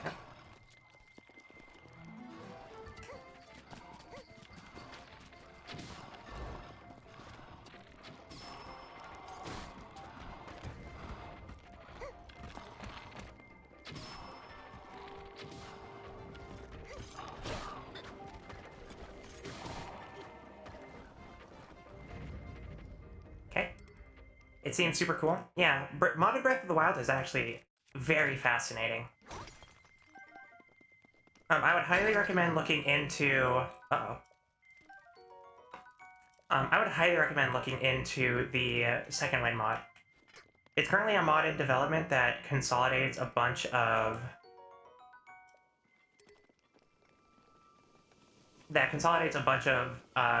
quality of life mods, as well as improvement mods. So they added a bunch of NPCs, new weapons, a crafting and smelting system for you to be able to, you know, make your own special weapons. Enhancements all across the board. And they do plan on adding a few of the classic mods in the game that are also, like, really renowned in the series, or in the community, like Survival of the Wild. And, like Survival of the Wild and, what is it? Wearable Lanterns, I believe is one, but if the Play as Zelda mod ever got done, it did, actually. Zelda's Ballad is a thing.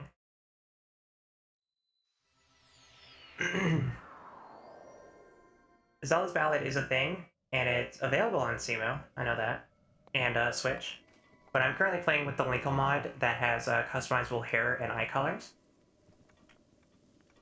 So, and obviously I'm playing with the DualShock 4 UI. Yeah, I say customizable lightly. You have to like pick from presets. You just, I can't believe that's the first time I've ever seen someone game mash customizable.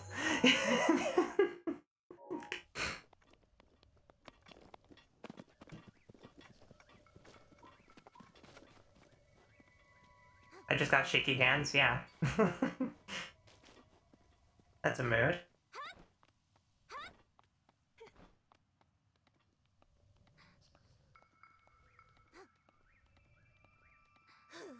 Oh yeah, that's right, I don't have my cold resistance anymore. You got uwu hands.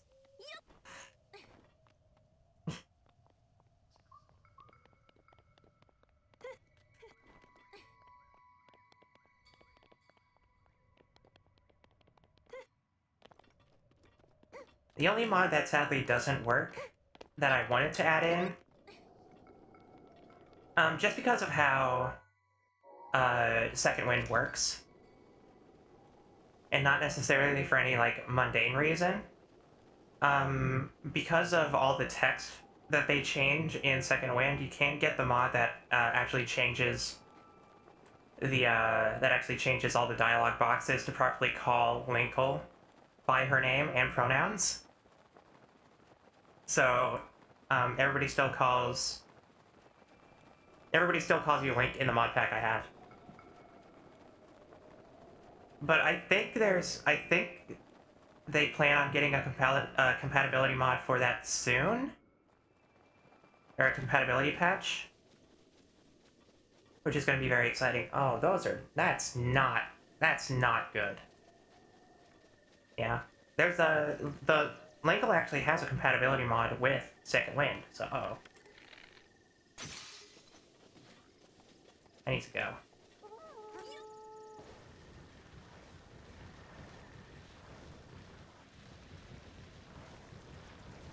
Those moblins will not mess around. I needed to leave.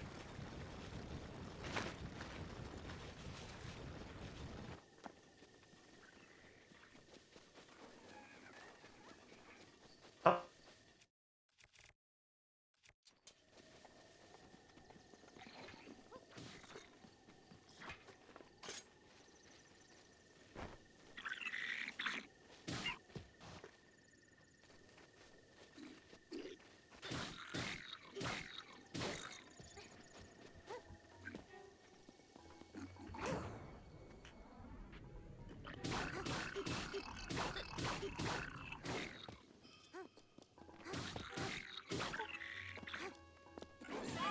Oh, not that. Okay.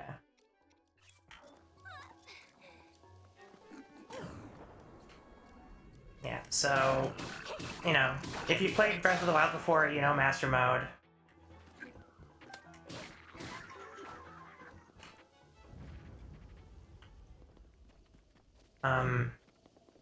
Yeah, you know Master Mode. So, Master Mode disables the one-hit protection that is usually in the game, so I can just be one-shot at any point.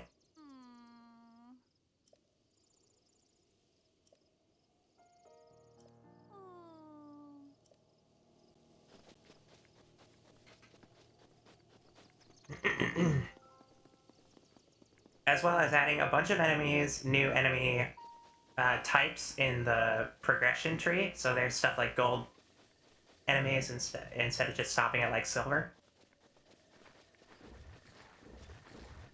I can actually use... Let's actually make some fire.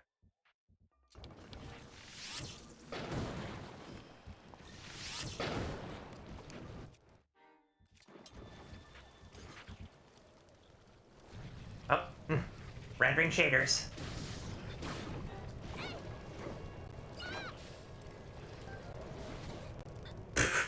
I lit too much stuff on fire. Yeah. I played about 500 hours of Breath of the Wild on this version anyways, a bit early. It only lists 100 hours because of reasons. But, I've compiled about 6,000 shaders. And, I'll use this one. I've compiled about 6,000 shaders over my playtime, and there's roughly 8,000.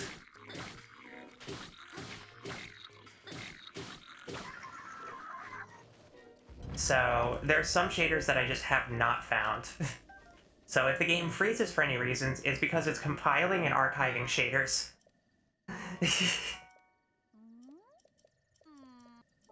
I promise it's not always because I'm playing on Simu.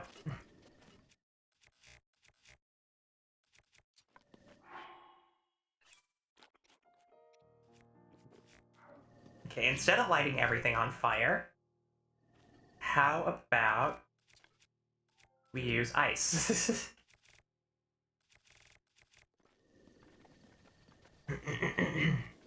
No Uber shaders? There are Uber shaders. But you have to, a lot of the Uber shaders are not from a precompiled library. There are Uber shaders developed specifically for the game. Yeah, so you still need to compile them.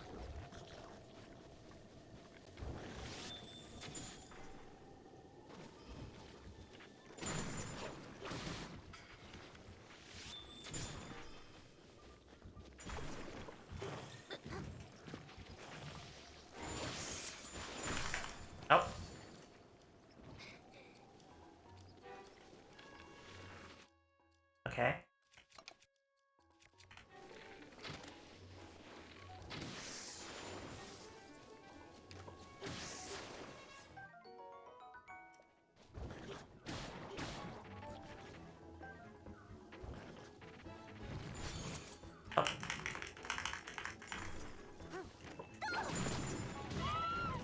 Jeez. Oh, I tumbled to death. Of course. Of course. Wouldn't be Breath of the Wild. Mm. Comedy comes from leading an example. And my example is just landing face deep in water and tumbling to my death.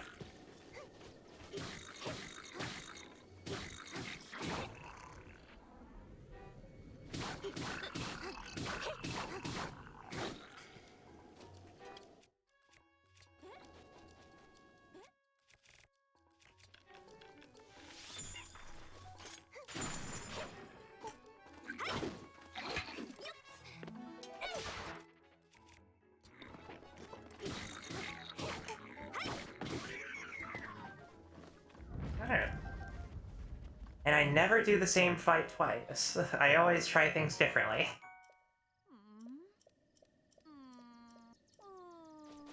Okay. This time, let's just run through everything. Because I need to hold on to a lot of my supplies.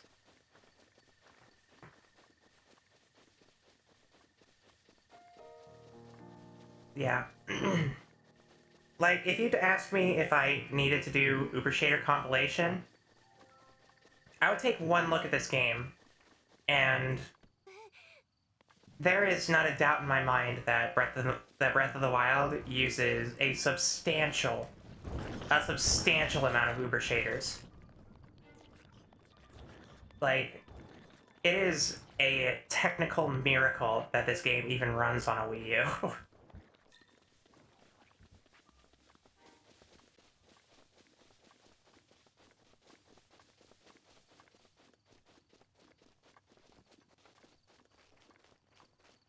The Wii U, for what it's worth, has really good texture rendering, so it can render some very high fidelity textures. But it has issues with a lot of things, like sprite rendering, LOD rendering, and especially anti-aliasing. Okay. Cool. Excellent. A lot of friends. A lot of friends that will kill me.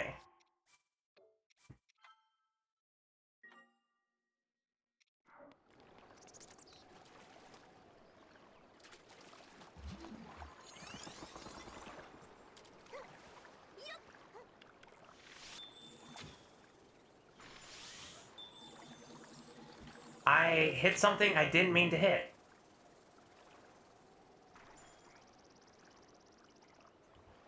I somehow hit that. Whoop, hi friend.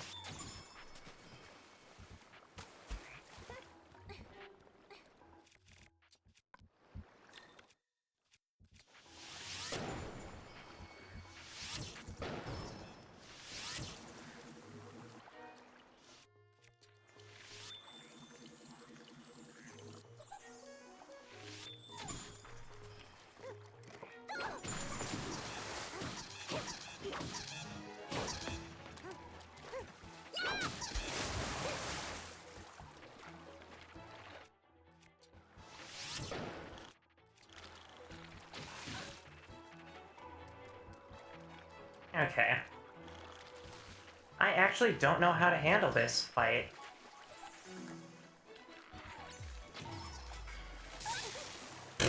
Not like that. Okay. Oops. Hmm.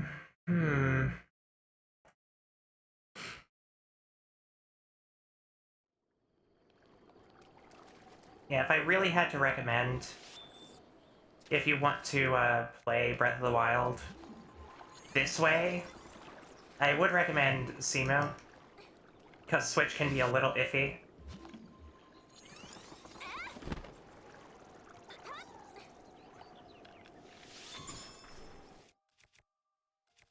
Okay.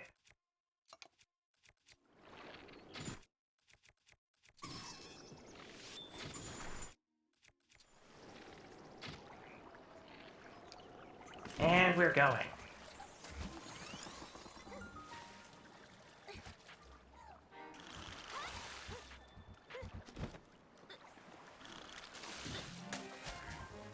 Not like that, though. Panic.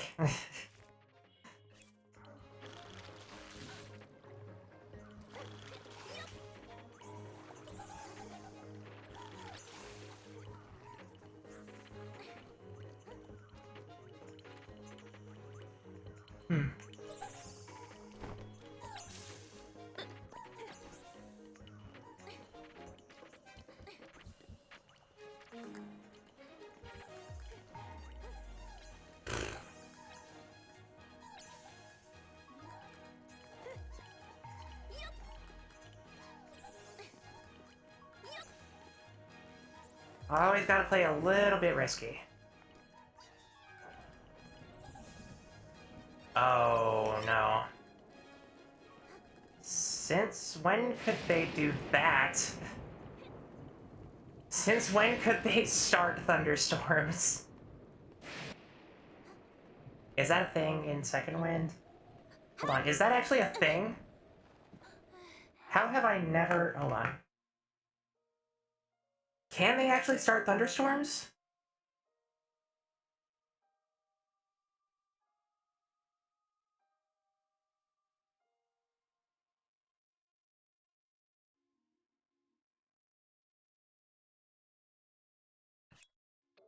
That is news to me.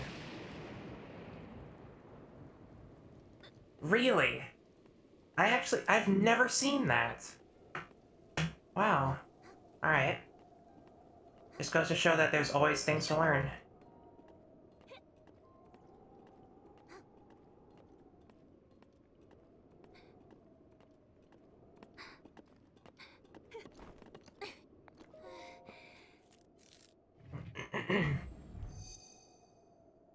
That's wild.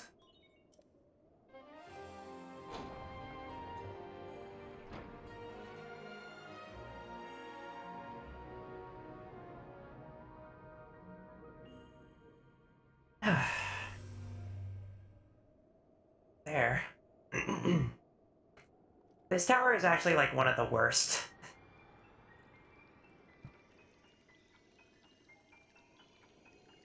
It's such a nightmare.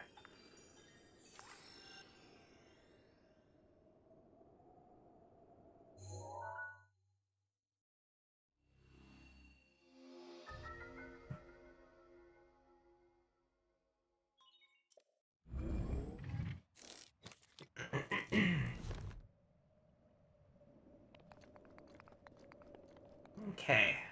What is on docket? Some loot. There's a shrine there. Don't know if we're gonna get to that one.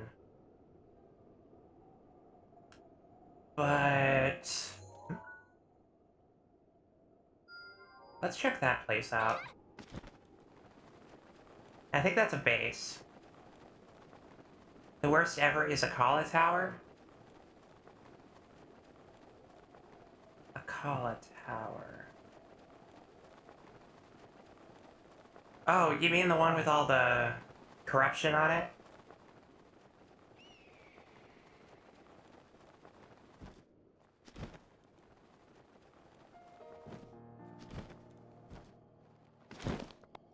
I don't know, that one doesn't give me nearly as much grief. It's a weird parkour challenge, sure, but... yeah. That one's kinda cool. Dealing with all the... like, actually, like, stealthing through all the flying guardians and stuff. I really do like that one. And you can cheese it, well, I mean, you can cheese 90% of the game with Rivali Scale, but... okay, 2 orbs to guide you.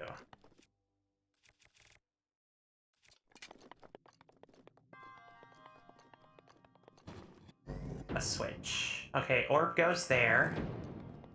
Orb goes there, so now we need to find the 2 orbs. There's 1 orb.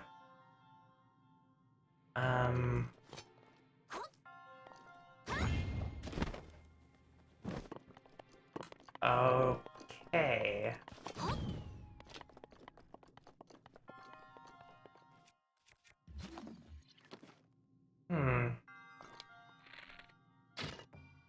Oh, I don't want to use that.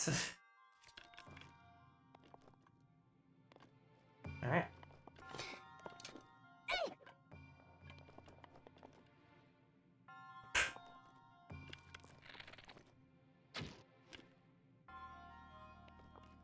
Okay.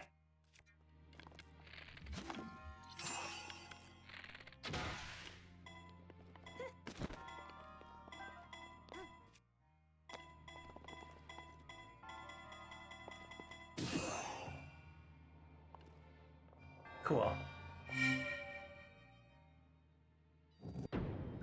There's the other orb.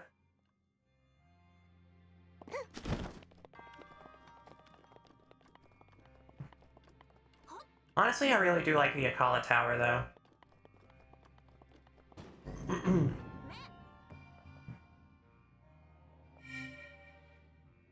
Because the Akala Tower is meant to be, like, explored a little bit later. It's not, like, ridiculous. But the Ridgeland Tower is just sort of, like, right there. You're going to go there, you know?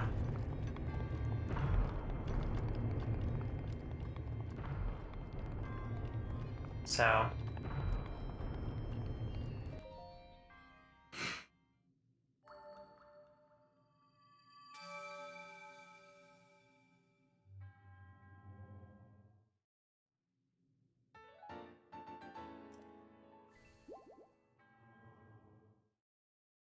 just all of the electric whiz robes make it so difficult for that area. It's all the electric whiz robes, and then it's like dealing with the Lizalfos isn't bad, but the electric whiz robes can just like really like immediately stop all progress just because, yeah. I don't know. The Guardians are not as scary to me. I can shield parry Guardians. I'm not threatened by them.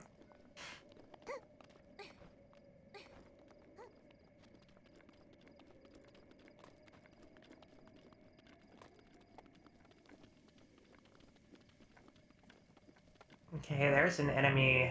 There's like an enemy outpost. What are we dealing with there?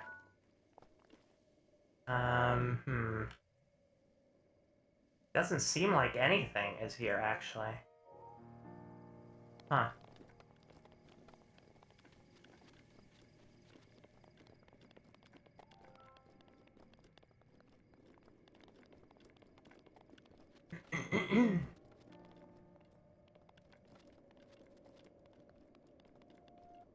I just love looking out into, like, open fields like this.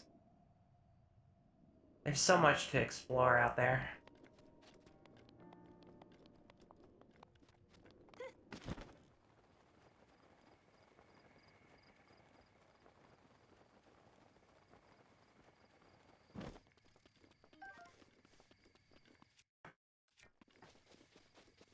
Alright. Let's go up there and check.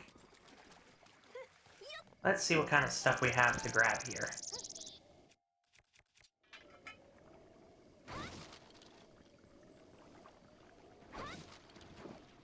Ah!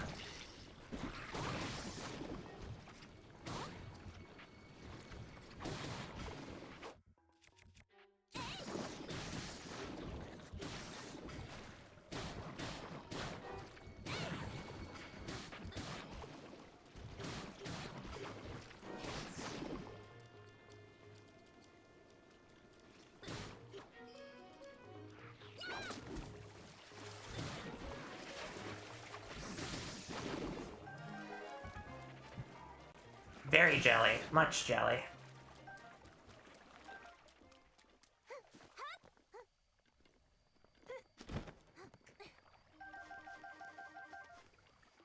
Is there any mod that, like, triples the amount of durability weapons have? Yeah, actually. There are several. I actually am using one right now that doubles the durability.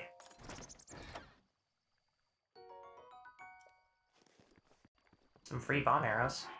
Yeah, no, that was like one of the first mods that came out was a, there's just a mod that's called the durability mod or something like that. that you can choose the efficacy of the durability mod. Like, it can go from like ×2 to ×10 to infinite. But I feel like infinite durability is not a good idea. Because, personally speaking, durability does play a core part in combat. And being able to just throw a weapon to break it and it deals critical, guaranteed, is like is a part of combat, and you're losing an element of that if you use a too high of a durability mod. So I think 2 times is actually like a really good sweet spot, because the easily breakable weapons, like rusty weapons, infinite on Master Sword, I think that's a thing as well. I think that's a thing.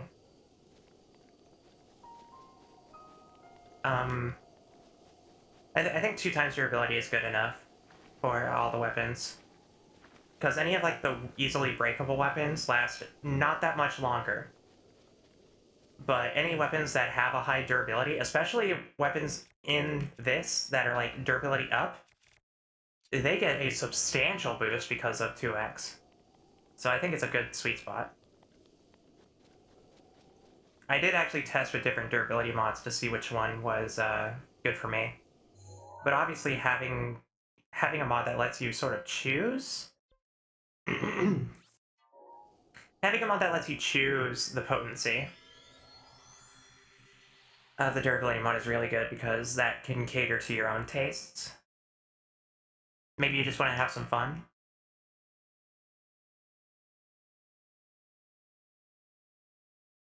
If you're going to be buying Breath of the Wild, there's a couple of things you should probably use.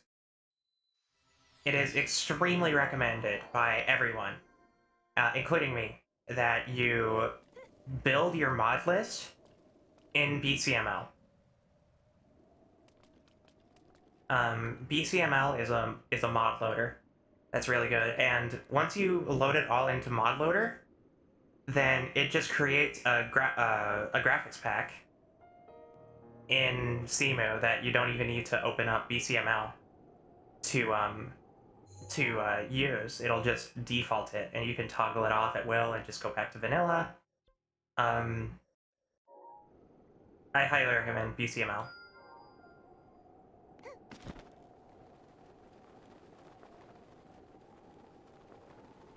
Okay, we gotta go to that one next. Luckily, these are some... Luckily, this is all around Lake Hylia. Oh, I get to show this bug. There's actually a very funny bug in Breath of the Wild.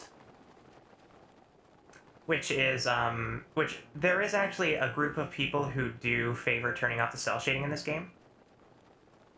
Redeemed complimentary compliments. Nikki, you're cute. Thank you, Lumi. That's usually that's usually to, you know, make me compliment you, though. So I think you are an amazing person. Yeah, the no shader zone. It's in Hylia Bridge. Really weird bug that never got fixed. I think it has to do with the fact that at one point in development, the bridge wasn't destroyed or something, or didn't have the damage it does now. And, just, there's a different, there's just, like, a different, sort of like a shader, I don't know what the term is, there's, like, a shader, thing. So, if you go into this, like, crack in the bridge, then it actually doesn't have any shaders applied there, so anything that's in there will have their shaders disabled. Lemon deserves compliments as well. You're correct. But you also deserve compliments. I'm just another girl.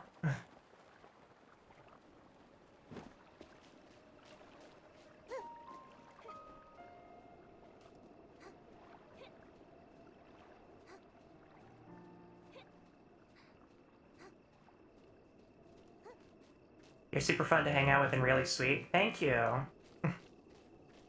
Just a regular kitty. Well, that's awesome, because you're an amazing kitty.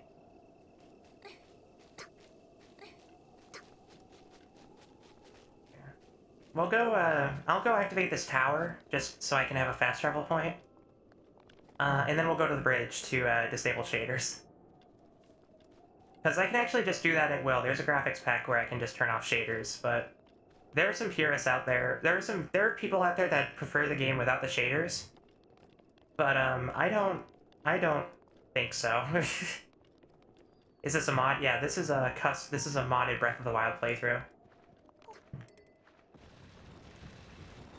We're playing with... Uh-oh. Okay.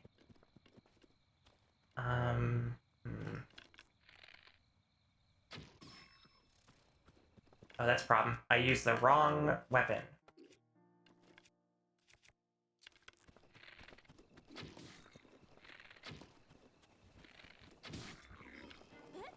Uh-oh. Okay. Panic.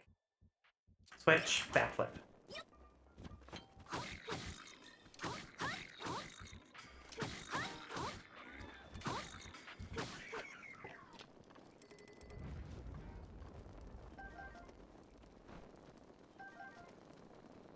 Okay. Slightly less panic now. Yeah, we're playing with the Second Wind expansion, quote-unquote, which is a fan expansion that adds a bunch of new quests, NPCs, dialogue, weapons, and also sort of combines a bunch of mods that the community has created over the years to make sort of like a defining fan expansion that doesn't change overall the game itself. Like, you'll still play Breath of the Wild, it's just a lot of stuff that enhances Breath of the Wild.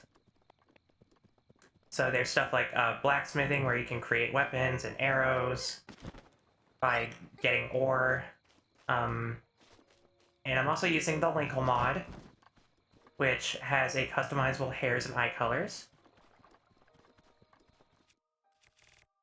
Among other mods that are just aesthetic or preference, like a durability mod that doubles the durability of weapons in the game. As well as a mod that changes the control scheme to fit DualShock 4. Because Cemu, if you use a program called DS4 Windows, actually uses the gyro sensor, or the 6-axis, in DualShock 4 controllers, and you can use it to use motion controls like a gamepad, which is what I actually prefer using. I use motion controls to aim and fire bows quite a lot, because it's just a lot faster and more accurate for me.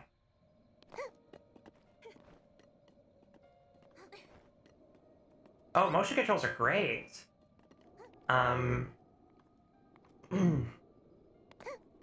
Motion controls are amazing. They help a lot with, especially with archery, I feel. I would kind of want to play with my Switch controller for this. You could probably find a way. If you spoof your Switch controller to be a DualShock 4, you can plug it in with DS4 Windows, and probably be able to use the gyro sensor that way.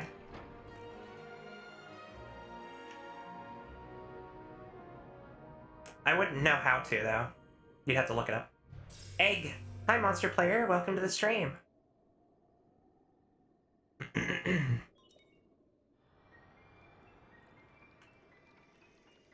Got one of the 8-bit do wireless adapter things. Oh. Yeah, that should do. You can just plug in a PS4 controller with USB and it works just fine. Because Sony released DualShock 4 drivers on Windows for PlayStation Remote Play, so you could use it legitimately. There's no... Oh. Okay, let's go to that bridge to talk about the disabled shaders.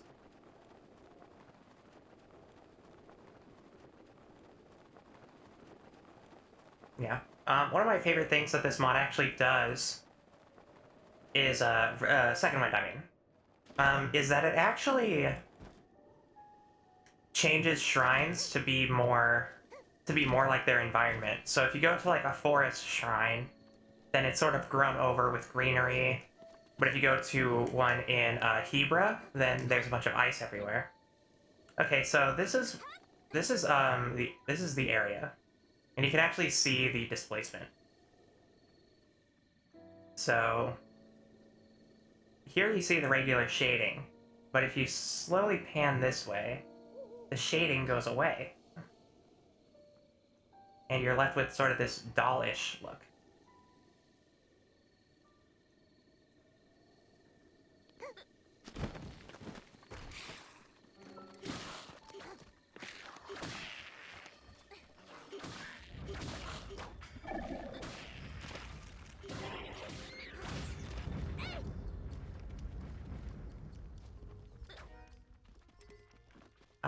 Oh, I should probably... I'm just gonna toss that. Even though that's technically better. But yeah, if you actually want to see what the game looks like with all the shaders removed, then there is a graphics pack for that, which makes it look like... Cell shading removal. I believe we want... Cell shading disabled. There we go.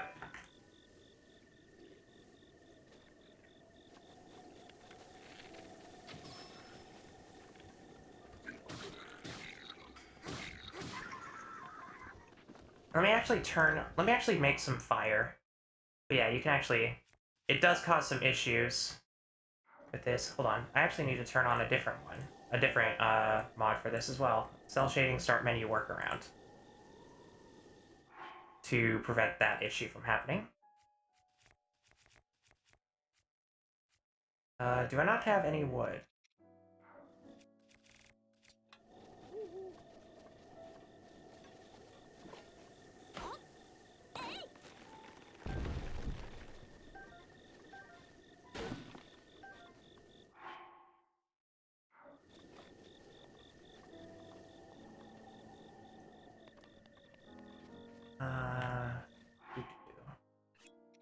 Hold. Where's Flint? Oops. Stop.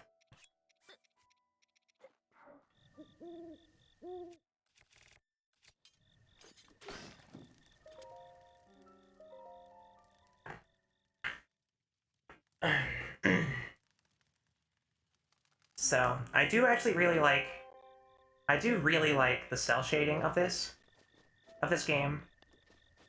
But if you want to have cell shading completely removed, there are ways to do so. So I can turn on light shading. It makes things a little more clean. Or I can do painting shading, which makes it look a little more vibrant, but there's a lot heavier shading going on. And then there's obviously just regular... I just prefer regular Breath of the Wild, though. There's just something off about not having cell shading on. It just doesn't make it look natural.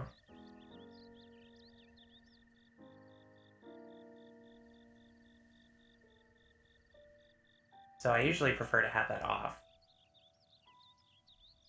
There is an amiibo mode that makes it look more plasticky.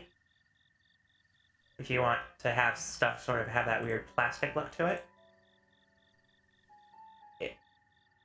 Yeah, it looks like bad photorealism. It's mostly because the Wii U doesn't do photorealism. Like, photorealism is actually the worst thing that Cemu is... Like, Cemu is not good at that. Yeah, if we do cell shading main, put on light shading, so it actually kind of looks okay, and then we do shadow brightness fix. Do that.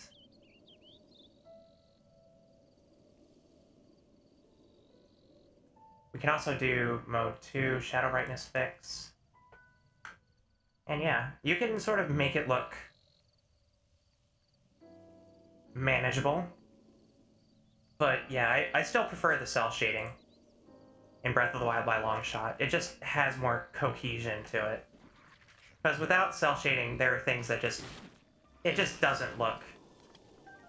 Like, it just doesn't look right. It's missing a lot of the soul.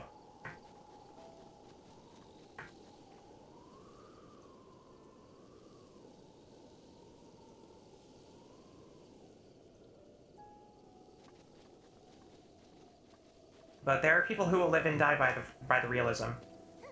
Or by the cell shading removal. And, I mean, at the end of the day, you're still playing Breath of the Wild. That's what matters to me.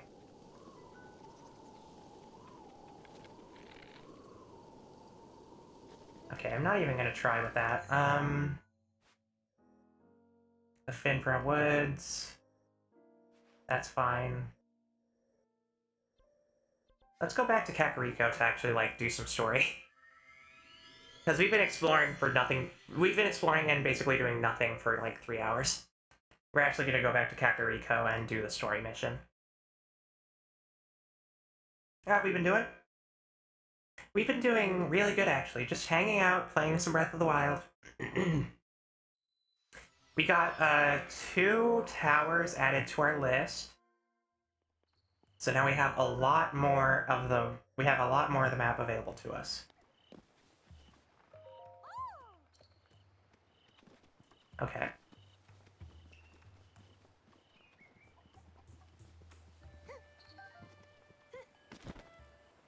We also have a lot of... We also have a lot... Oh, hi. No? Very wrong, actually.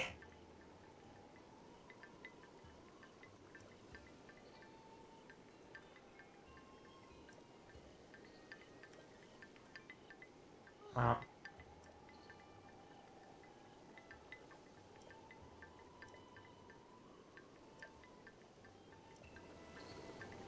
Alright.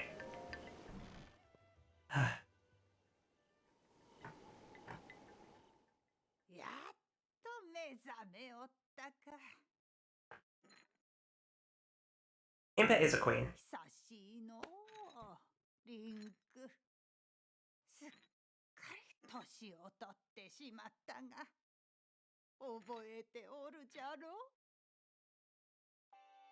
Sorry, but no.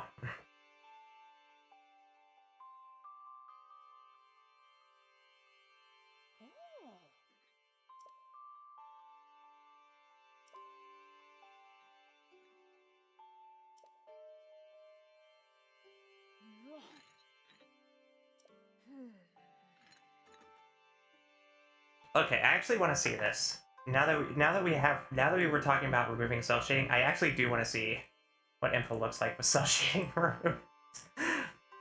This is actually... Hold on. Oh no. Go back. Nope, go back. I regret that decision.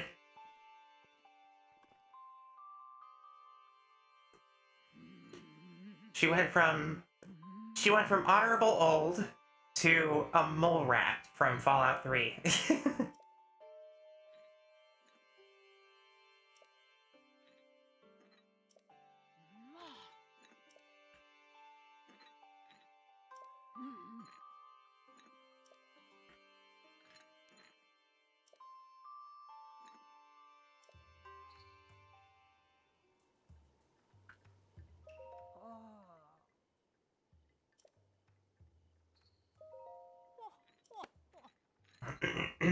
Mole rats are beautiful. You are correct.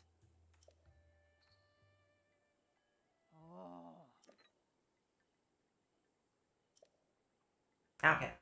It's time for lore, chat.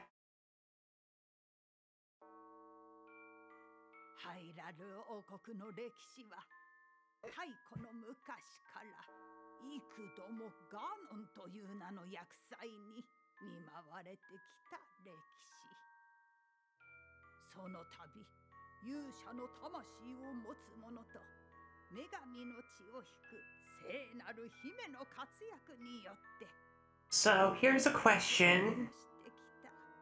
Since we're progressing very quickly through the community challenge,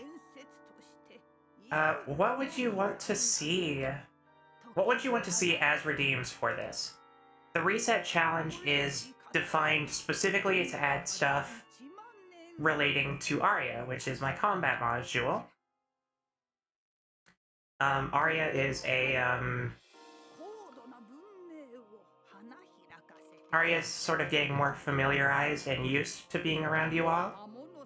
So if there are things that you want to do in regards to interacting with Arya in the future, then feel free to.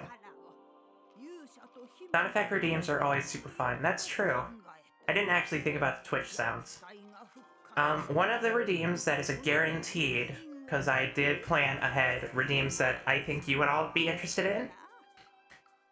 I wanted to have redeems where you could toggle between me and Arya playing a game, which is basically switching between controller and mouse and keyboard, because while I could prefer playing games with a controller, Arya prefers playing games with a mouse and keyboard.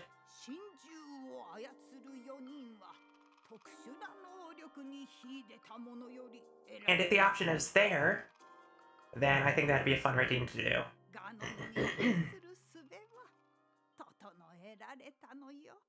Otherwise, there would be, otherwise I'm looking for other redeems that would be good, that are relevant to Arya. So, sound effect redeems would be fun. I would have to figure out a way to do that. So, yeah. If there's anything you all want to interact with Arya, like, if there's anything you want to do that it interacts with Arya in some way, then I am listening. And once the redeem is done, we will start considering maybe 2 more community redeems related to Arya. So, you know, be sure to do that because Arya genuinely likes you all. So.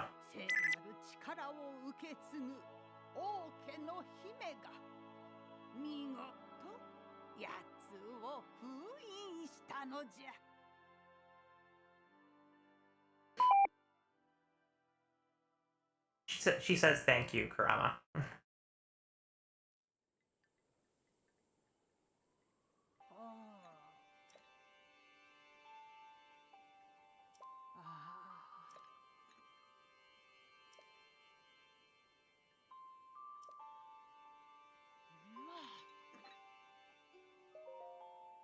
The 4 divine beasts.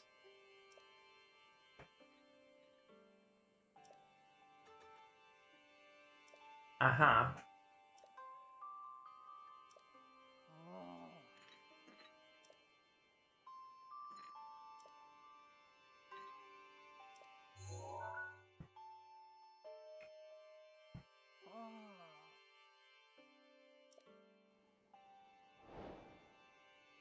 Okay. Now we have a main quest.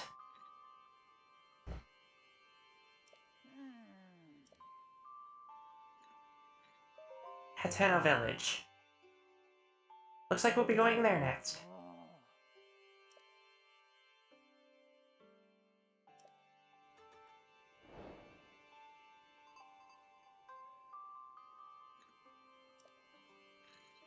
The pocket clipping through looks like a bushy eyebrow. Yeah, that's valid.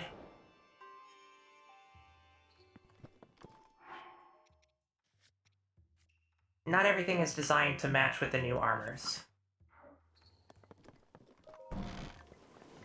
Sorry, Paya.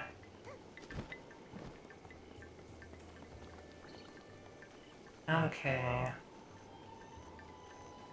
We do need more stamina.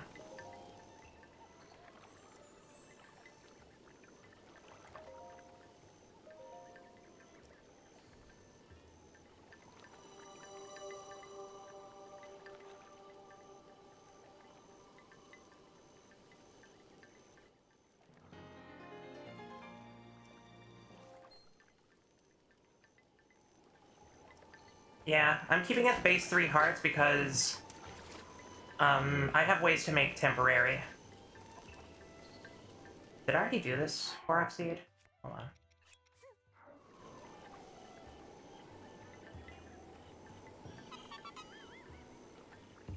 Fair. Really excited to meet Arya? I mean, you've been interacting with her a little bit.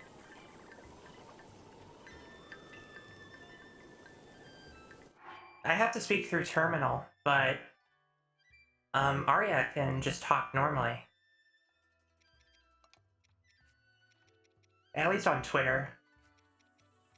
It can get a little more particular the further along we go. I want to actually get to know her. Well, you're in luck.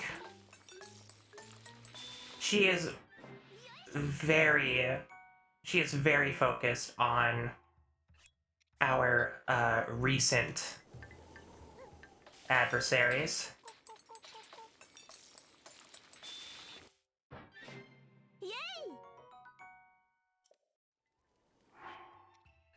Okay. You rather like her personality on Twitter? That's good to hear.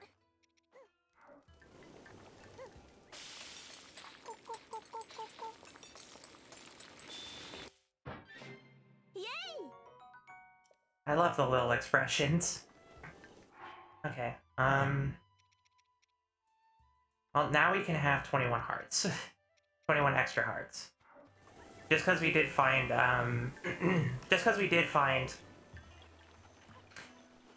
some...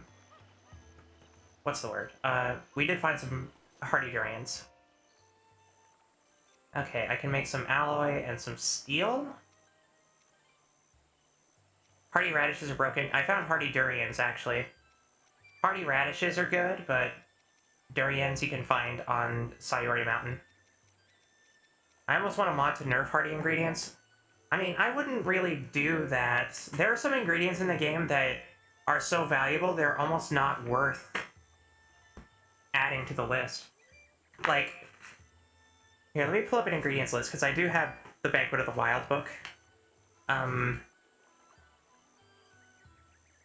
Any Hearty ingredients only give you, like, a max of 20 hearts, but the thing is, if you have more heart containers, the max hearts you can have in the game is, like, 40. So it's not worth it at a certain threshold once you get all your stamina and start leveling up hearts.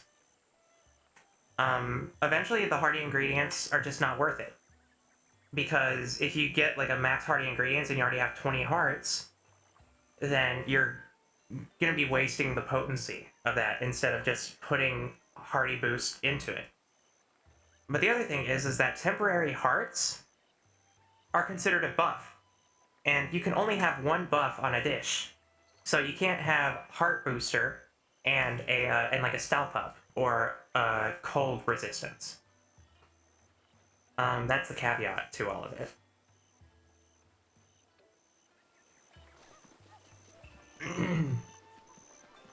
So you can eat 2 dishes at once is the main issue. That's true. That is very true. But that does sort of harken to the issue that if you have so many hearts already, if you actually have heart containers, then it's not really worth it to get a bunch of, you know, temporary hearts. Because you could just get, I see what you mean. Okay, actually, there is, like, a partial thing that could be nerfed. Is that certain Hearty ingredients do just have a max heal involved with them. But, they're also really rare. So, I'll agree to disagree, I feel, on that. There's some particular to it. Max heal's harder to come by, yeah. Because they nerfed fairies pretty hard in this. Fairies were, like, super broken in a lot of Zelda games, just because you could have, like, 4 bottles full of fairies and you could live forever. You would never have that kind of threat thing, but fairies are used so quickly in the long run. And especially on Master Mode, the healing potency of, like, 8 hearts is not nearly enough to save you from most fights in this game.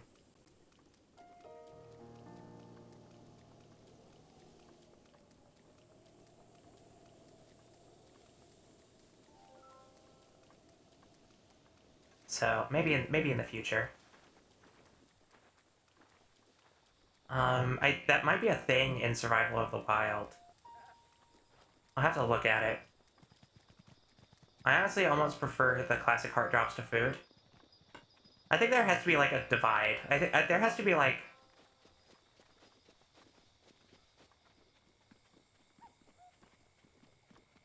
I don't think completely obsoleting food is the correct option, but I also don't think obsoleting hearts is the option.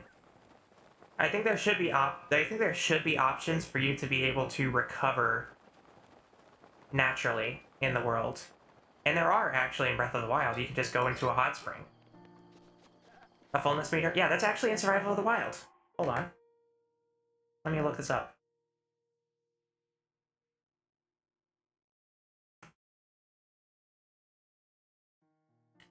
Survival of the Wild is a general overhaul mod that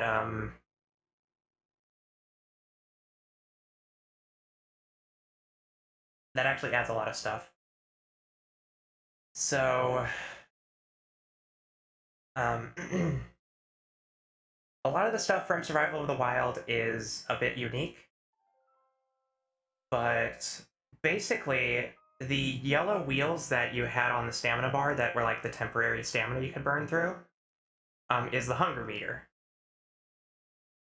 And it depletes as you do stuff. But if you cook meals, it adds to the hunger to the hunger bar. And and makes it so that only hearty foods give hearts as well as hunger, while all the other things give you hunger.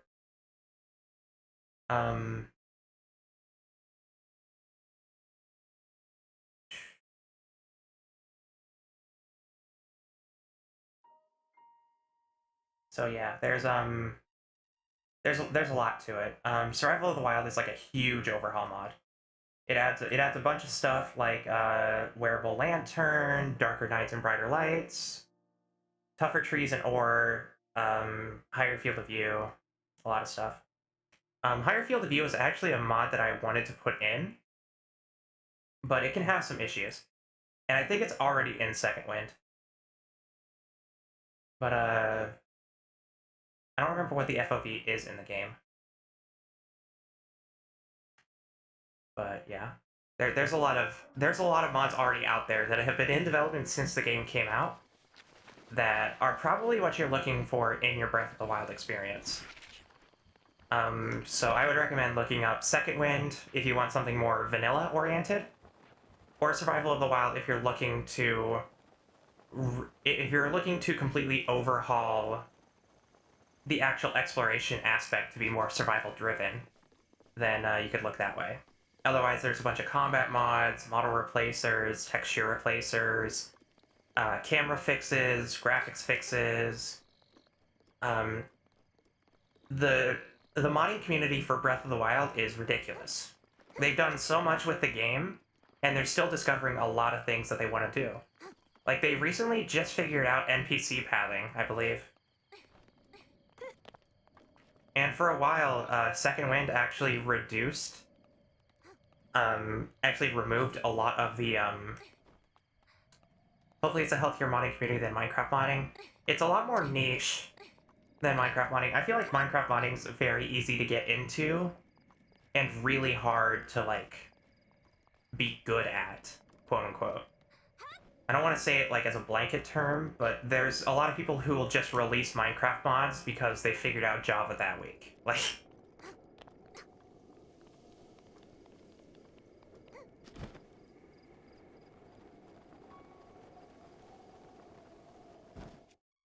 They're just like, look at this mod that increases how many diamonds there are. Like, okay.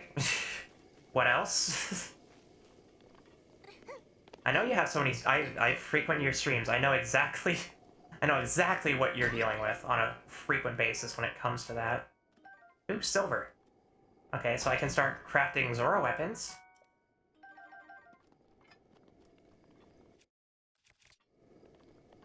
Yeah. Is silver new? Yeah. Survival of the Wild adds smithing into the game, so like that blacksmith's anvil is not in base game. And it adds a bunch of ore to the ore nodes, like silver and iron and coal, so that you can make steel. And you can also melt down ancient materials into ancient alloys.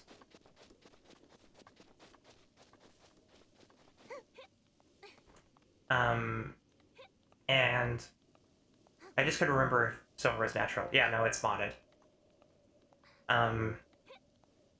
Yeah, there's a lot of really cool things about Second Wind that really enhances vanilla. Because one of the hardest things to do if you really don't know the routine of getting arrows is finding shops that sell arrows that you need. But okay, I don't have stamina. Okay, that's fine. Oh. There. Just break the fall. I hope someday I can get invested enough in a game other than Minecraft to mod it. Honestly, I could see you doing some, like, genuine stuff in Breath of the Wild. I feel like there's just enough of a framework out there that you could figure it out. I don't know what they develop in, though. And it'd be pretty difficult to mod for multiple systems, including Cemu. Especially code like this, but they're making new discoveries almost all the time. My go-to is basically going to all the stables. Yeah, that's what I would do. I would go to all the stables, and then I would go to the shops on like a 3-day rotation, and I'd get my arrows that way.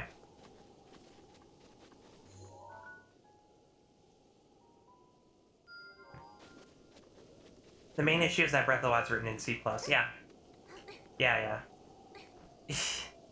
I should know about being unable to figure that out, because I was I was actually learning how to mod Luigi's Mansion, which is written in some like really old C++. Not only is it written in really old C++, but it's also encrypted in almost like a base 64. It's very weird. Or like base 32.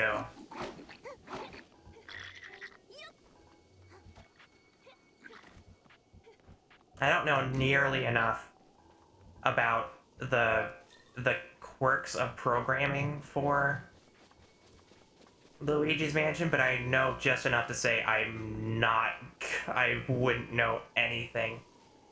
It's compiled down binary, yeah. That sounds about right. Gotta use, like, Ydra to deconstruct, yeah. No, I know exactly what that means. I actually used to mod Minecraft a little bit, but then I realized that I had better things to do. Java's at least compiled to its own bytecode. Yeah.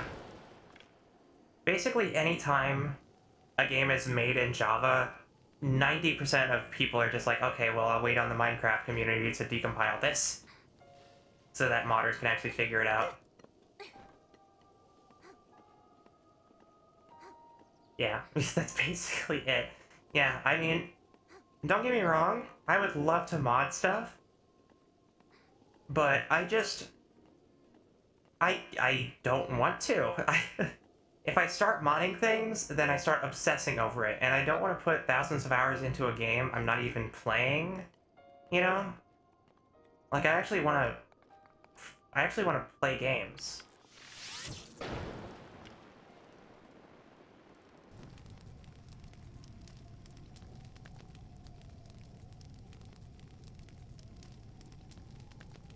Although, to be fair, you play Minecraft all the time, even though all you really do is add, like, exceptions into the code. Yeah, only really started playing Minecraft again for the first time in ages. Yeah, and you're still playing modded, which is interesting. It's not like I expected any different, because there are there are things about Minecraft that just have to be modded. Just mod it and never play it. Yeah, no, that's me with Skyrim. Oh my goodness. I spent so much of my time modding Skyrim to look half decent, and then I played the game for 4 hours, realized it's not my type of game, and then I uninstall it. And I rinse repeat that every year. I'm just like, I haven't played Skyrim in a while, I'll do that. Let me get all these mods ready. and, then, and then I just never play it until I mod it with like 60 gigabytes of mods. It's a really it's like a terrible habit I have. Me when I want to play Skyrim or Fall again. Yeah, especially Fallout 4. Fallout 4 is like, I must mod this. I need to have sim settlements. And do nothing involving settlements.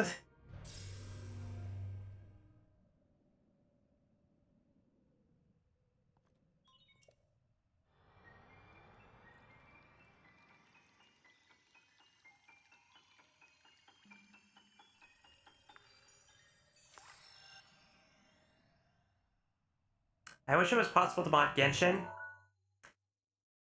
Maybe one day. Maybe one day. Because honestly, the one thing I think Genshin needs desperately is, always online game with kernel mode DRM to preserve their gacha revenue flow. Yeah. Not only gacha, not only kernel mode DRM to preserve gacha revenue, but also kernel mode DRM that does rollback.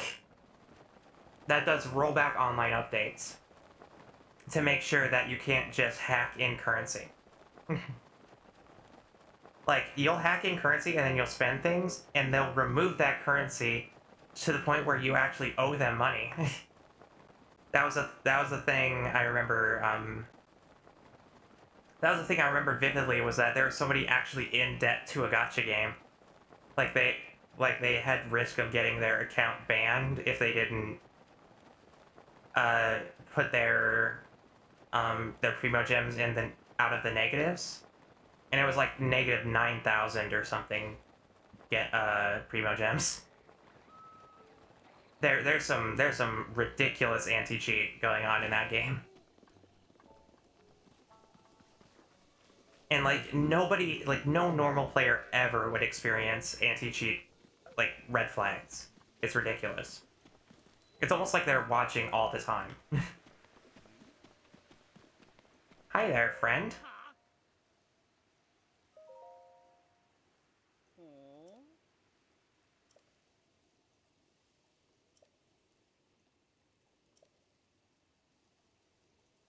Wonder what would have happened if they just went and let them ban the account instead of paying?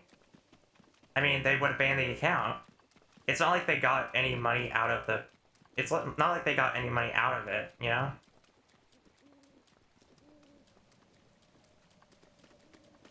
It's literally no loss to them.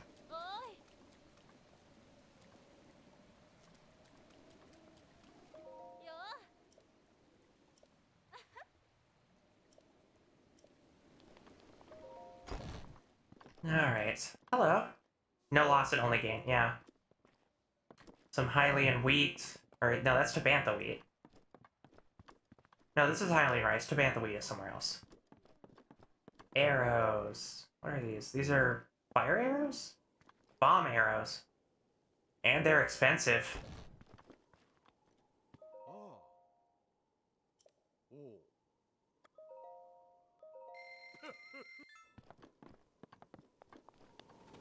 Okay. What sort of stuff do I have that I can use to make... I could make stuff purple. Let me go ahead and look at, there's an armory here. Yeah. Bomb arrows tend to be pricey, yeah. Ah, good. This is a Hylian tunic, but this is... Warm doublet. Soldier's gear. Yes. Okay. Let me go sell some of my ore. So that I can get the soldier's armor.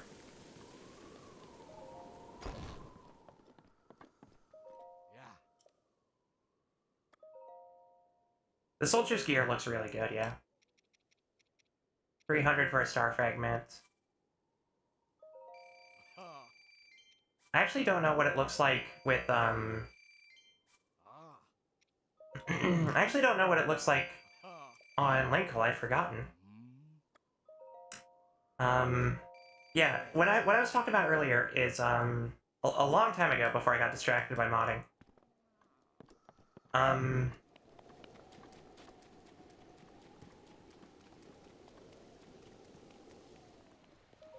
Is... Well, I already forgot what I was going to talk about again. Dang it. Okay, I'll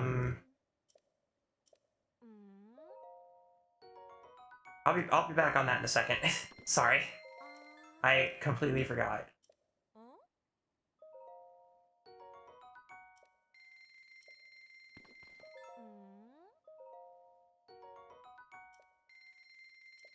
Let's see here, we were talking about that,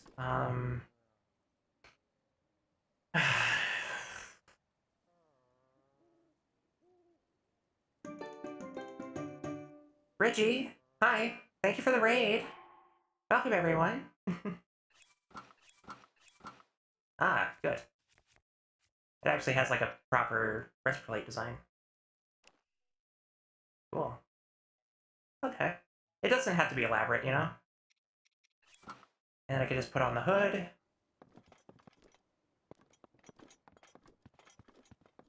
Yeah, it looks good. I can actually dye this. Yes, Literate. Hi, everyone! We're currently playing modded Breath of the Wild using a series of mods, including the Linkle mod. So, yes, hi, everyone. Colored or tan or brown? Yeah, let me check and see what sort of stuff I can customize with. So, choose a color. Ooh, all black is kind of cool. Brown looks, yeah. Modded, yeah, this is modded Breath of the Wild. So I'm using Second Wind, which is a fan expansion that adds a bunch of stuff like NPCs, bosses, weapons, crafting, a bunch of items, and just general enhancements to the game. And I'm also using the Linkle mod with a customizable hair and eye colors pack. So, just so you're all caught up. Honestly, I kind of like the black. Do I have... Yeah, I don't have enough to dye that color. But maybe for purple. Yeah, I have enough Bokoblin guts to do that. Okay. I also kind of like the blue. Navy is okay looking.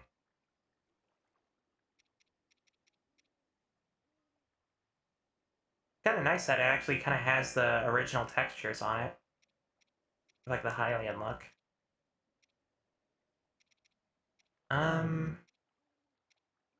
Honestly, white looks good, black looks good. I like blue. I'll go with blue. Yeah, we'll go with green on everything, and then I'll change the hood to blue.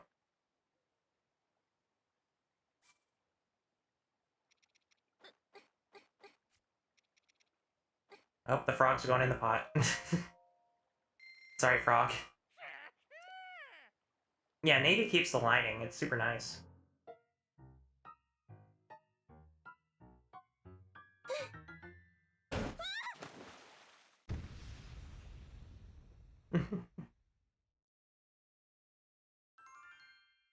Yes. Cool. Okay. Yeah, and then I can do... I could do blue or some other color on the greaves and hood.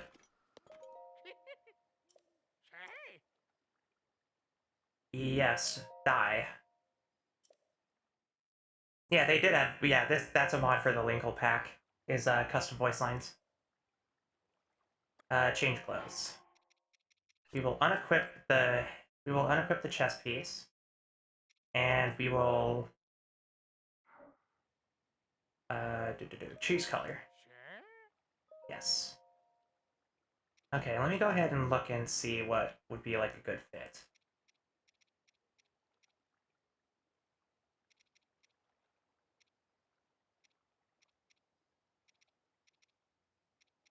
I can't do black, sadly, but navy could be cool. I could also do, I don't know, keeping the green on the chest. Yeah, I kind of want to fit a I kind of want to do my outfit. So I kind of want to make my outfit in this. So if I can, I'm gonna do gray greaves. Oh yeah, it's pretty cool because you can see the fog coming out of her breath. I'll make that into red or crimson, and I'll make these gray if possible. Okay, I can do gray.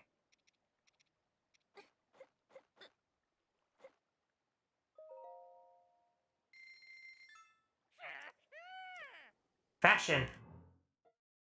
Fashion chat! There we go. Okay. Yes.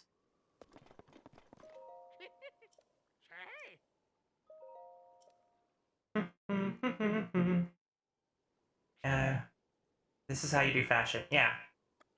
You just dip yourself in, you just dip yourself in ink and hope for the best.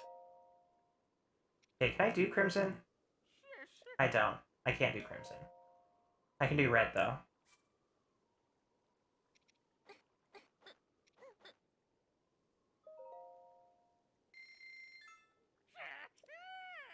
Yeah. Once I get the outfit, it should look really good. Hopefully.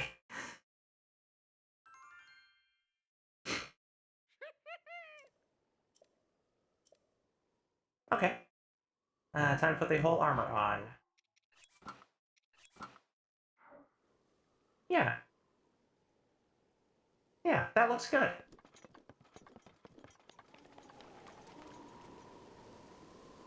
I kind of like asymmetrical colors like that. Just having everything the same color does look good on some outfits, but yeah, the Forest Ranger look. It looks pretty nice. Oh, it's Blood Moon. Okay.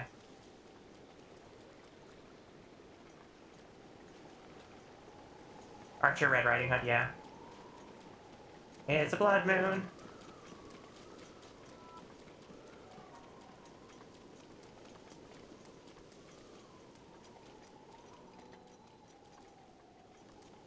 It's time for everything to respawn.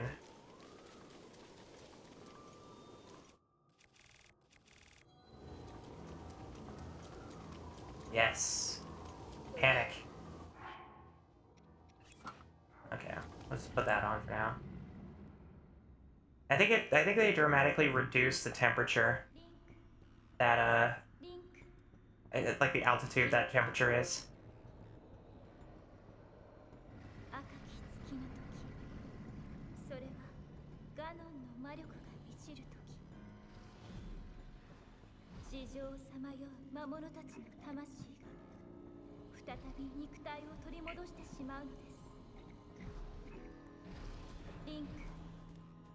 Speaking of blood moons, I really didn't care for the one temple that required a blood moon.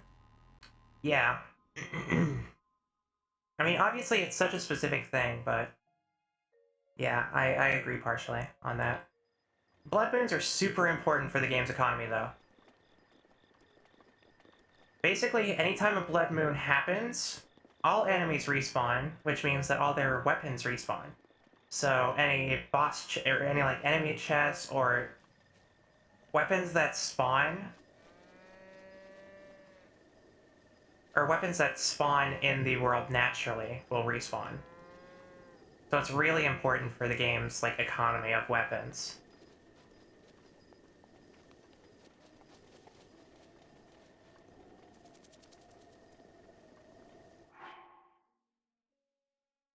Yeah, it's actually like frigid around here. But that's honestly fine because this is already in green and that's kind of like my outfit anyways. So, works for me.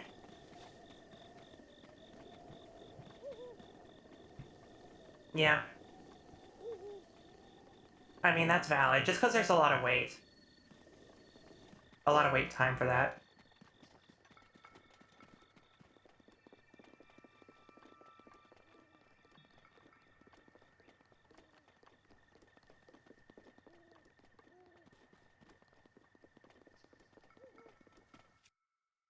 It's like once a month. I believe the actual rotation...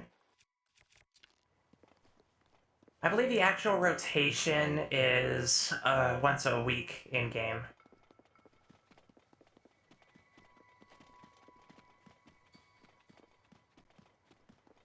I think that's actually a graphics pack I can check. Hold on. There's a graphics pack that affects Blood Moon spawns. Is there? Day length. Okay. It's not a thing. But, it's not random. There's actually, like, a schedule to it. I will look this up.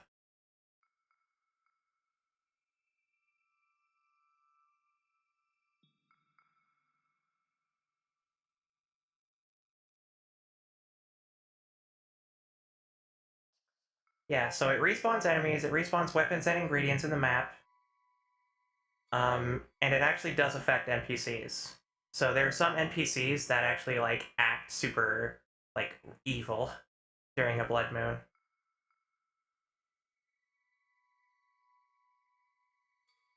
It occurs during full moons, yeah. Ba -ba -ba -ba -ba.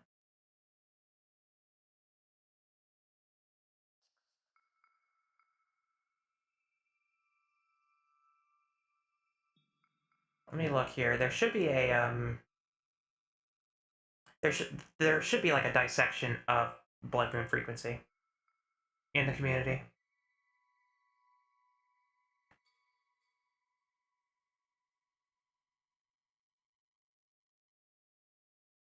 I'm sorry?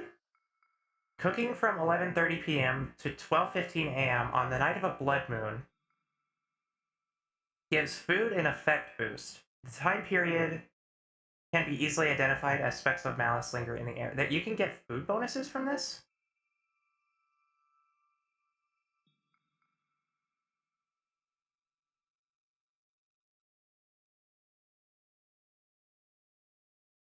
Oh, interesting. Okay. I'm actually learning a lot about tech in this terms of things. Yeah, it enhances food bonuses. Um, when the console is using 90% or more of its system memory, a panic blood moon can be triggered as part of a garbage collection routine. This allows the console to clean up the system memory and restore performance to an optimal state. This can occur at any time of day and is otherwise no different than a naturally occurring blood moon. Huh. That's pretty cool though, honestly. Uh yeah, blood moons can be initiated by overloading the long-term memory through slaying monsters and enemies.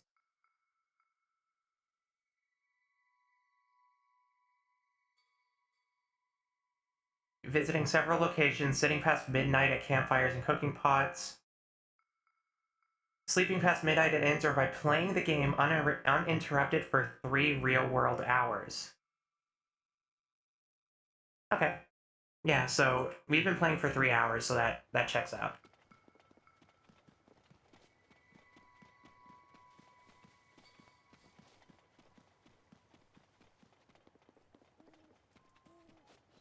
Yeah, it is actually based on, it is actually based on how many monsters it killed.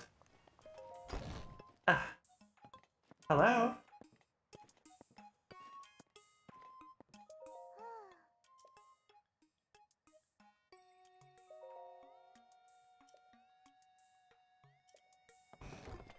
Okay. Hello. It does enhance food bonuses. I wonder what the benefit is.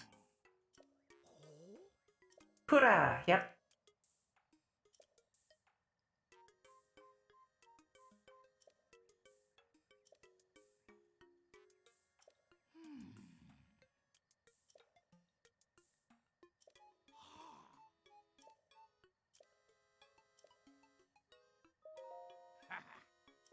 I see. Hmm.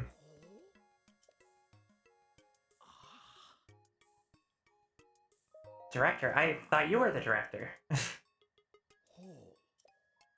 Mm-hmm.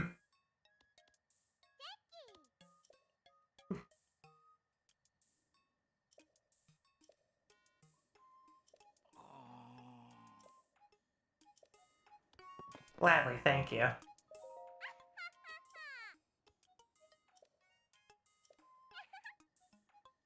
Hmm.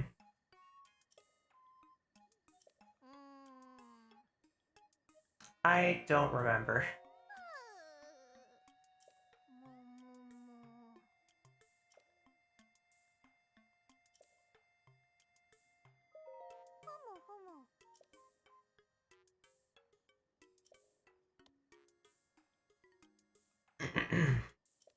I guess a charming quirk is something like that.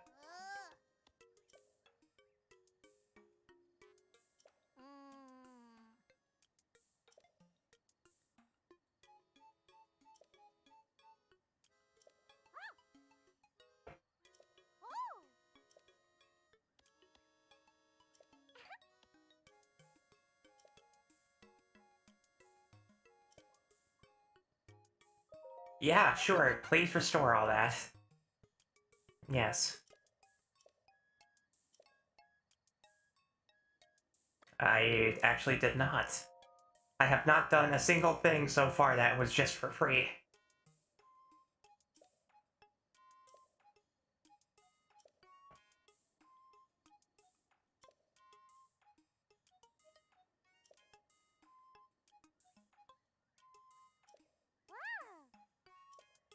Okay.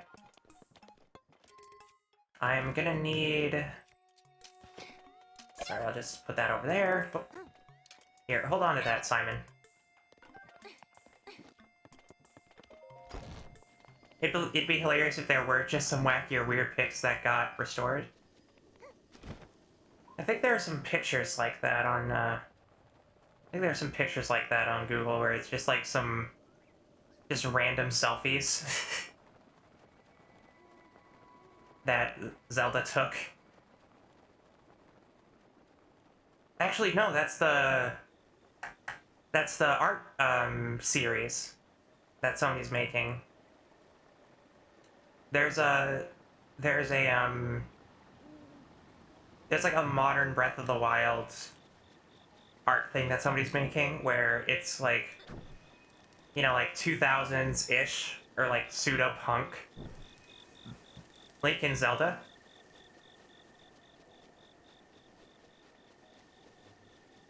If Bashful's still here, she would know what I'm talking about. I might ping her on Discord and be like, hey, do you remember those Zelda pictures you used to send me?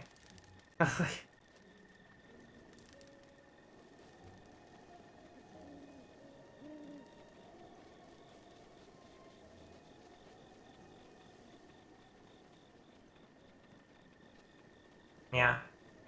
I'm actually gonna ping, bashful. See if, she has those.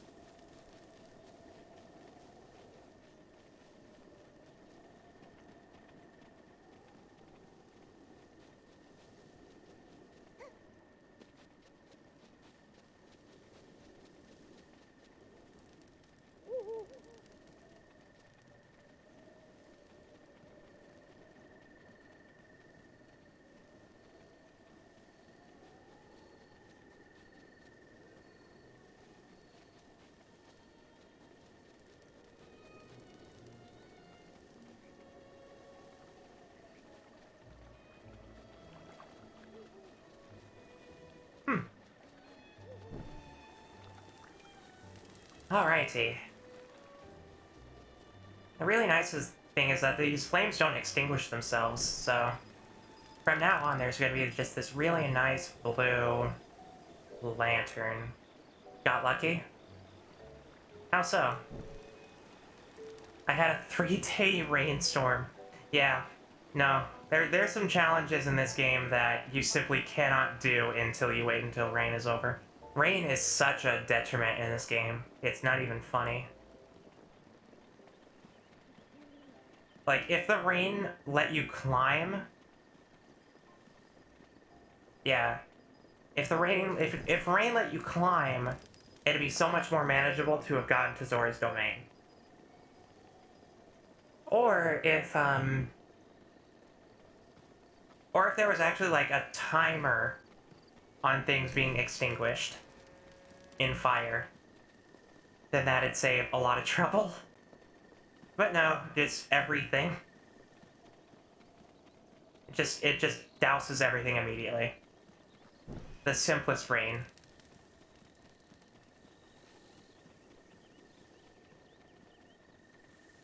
Pardon me.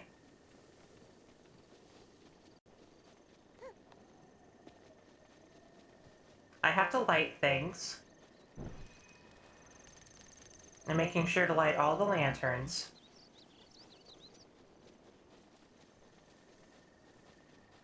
Because I think this area will look really pretty with all these lit lanterns. And also torches don't burn durability when you, I just have to light the one up top, but I really like the way that this entire area looks when you light all the lanterns. So I usually just do it out of habit. Because there's actually 2 routes that you can take. There's one that goes through the town, and then there's one that just goes straight to the mountain path. I don't know, there's just something about blue flame. Yeah. It's such a nice shade of blue. Yeah. It's just so unnatural looking, but it's also, like, just so beautiful.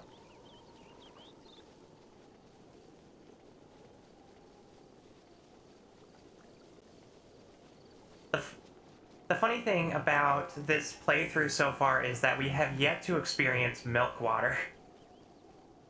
Milk water is a common, and I mean common, graphical bug in Breath of the Wild emulation that uses the water's LOD texture instead of the texture that you see here.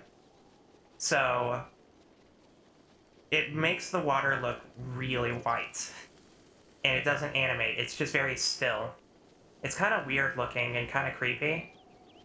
And there hasn't been a fix for it yet as far as I'm concerned. But, who knows, maybe they fixed it and I just didn't notice.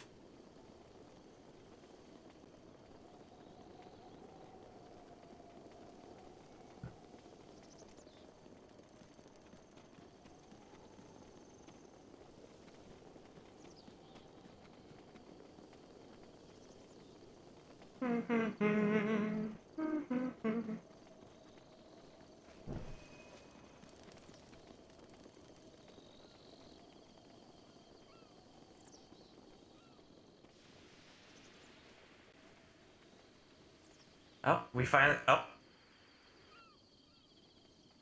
Well, the rain is here.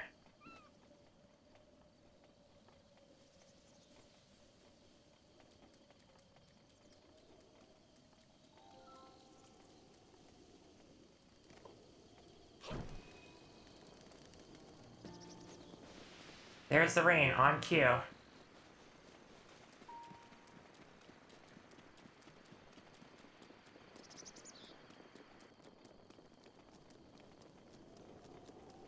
It's actually still coastal, so... Is that... Alright. You know what to say, chat. There you go. A blood moon again?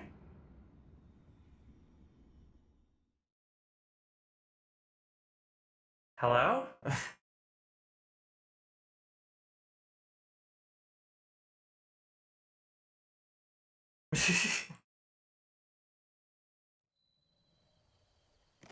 Oh, it doused my... Ganon knew! You're haunted, yeah. It wasn't even a day, it wasn't even 2 days ago. It was like less than 12 hours. In-game. And now it's raining here. And it doused my fire. You're haunted. I'm sure I am. But if it reduces the, if it reduces the time spent, then... Yeah, I'm gonna have to wait until the rain dies out.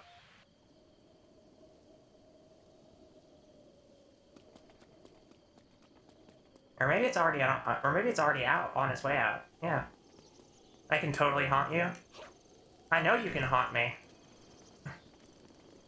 There. At least the rainstorm didn't last that long. I believe that you can haunt me, and I wouldn't be surprised. I mean, if you want to talk about the bonus stream, Bridgie, we can talk about it a little bit, for Thursday. Tomorrow.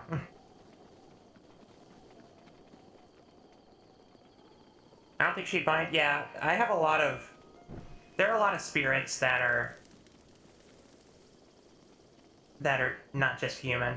There are a lot of spirits with interesting quirks to them. Other androids as well. But,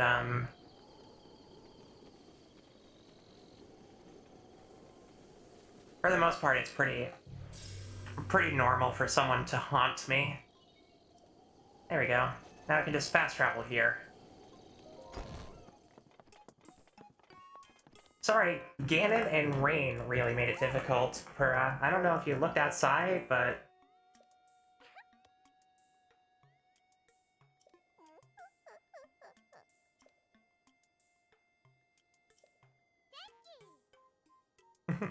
Snap!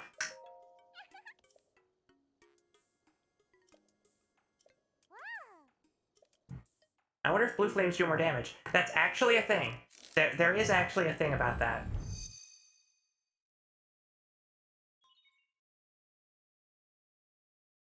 There is actually a thing about blue fire. Okay, yep.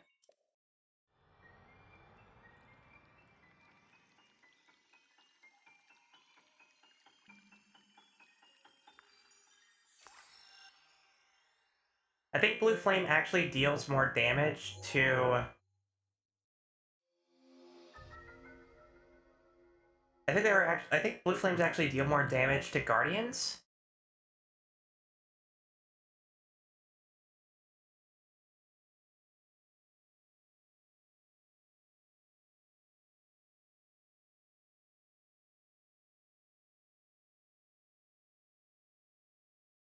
I don't remember if that's a thing.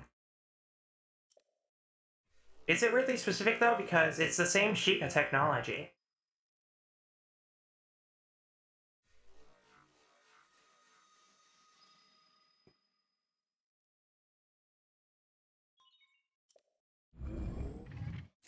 Are there even any guardians close to blue flame spots? There aren't. I don't know, I'll have to look into that. I don't remember if that's actually a thing. Oops. Yep, it's Pura. Yeah. Let me look. Does blue flame deal more damage in Breath of the Wild?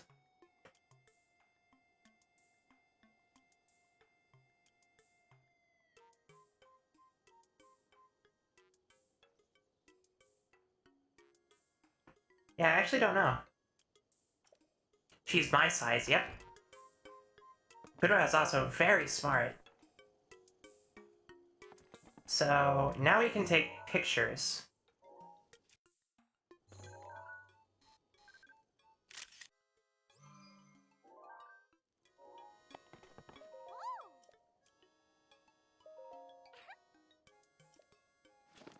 Here.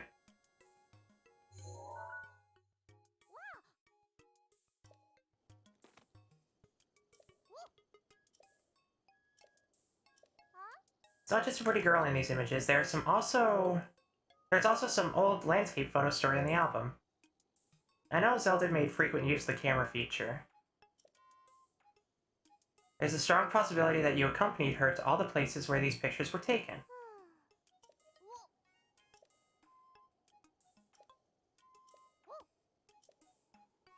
I need you to bring back some ancient materials. Okay. Sure, let's do that. Who's Robbie? Okay, fair enough. Check it. Yeah. Bashful, since you're here, do you know those like modern day Breath of the Wild Link and Zelda pictures you would show me?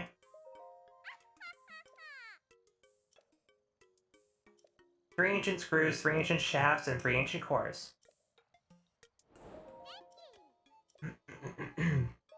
Ancient materials. Let's up the Sheikah sensor. Snap!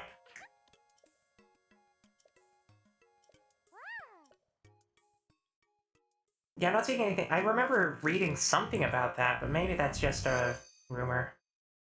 I don't know. That'd be really cool if that were the case, though.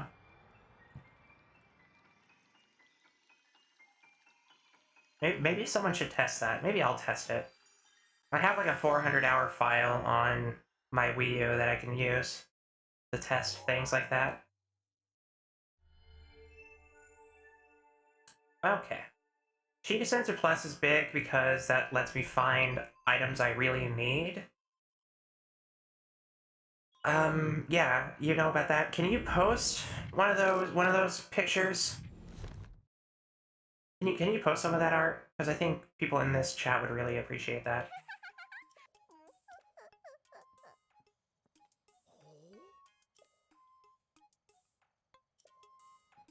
Yeah, I'll show that later. I can up stasis as well. Well, no, I need cores.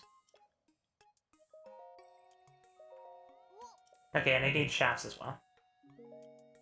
Cores and shafts. Yeah, Sensor Plus is really useful because it lets me find items by just taking pictures of it in my compendium. Like, as long as I can just take a picture of something and add it in my compendium, then I can always find that item later.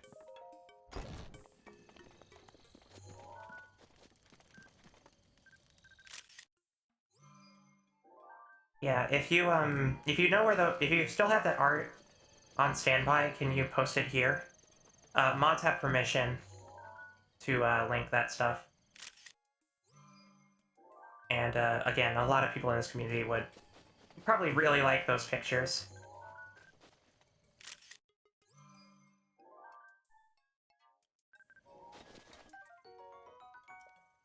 Thank you very much.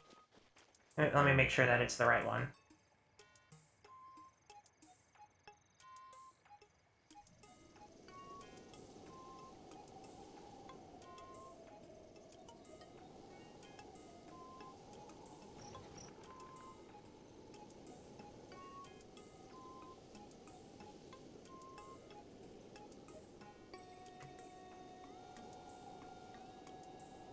Yep, that's the artist.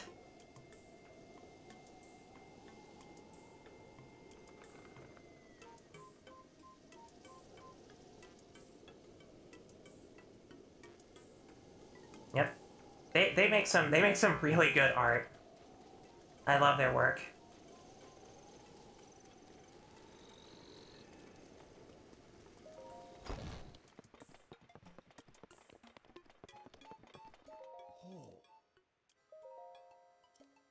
Yeah, here. Here's a picture of a sunshroom.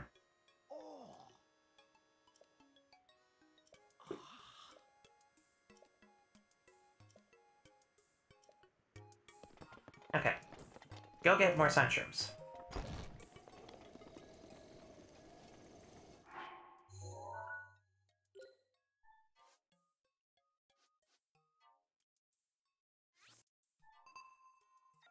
It does work with enemies, yeah. It works with everything in the game.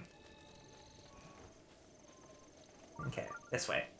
It works with literally everything in the game. Anything that, it works with items, enemies, weapons. So, no matter what, I can find whatever I want as long as I know its location and I have it listed in my compendium.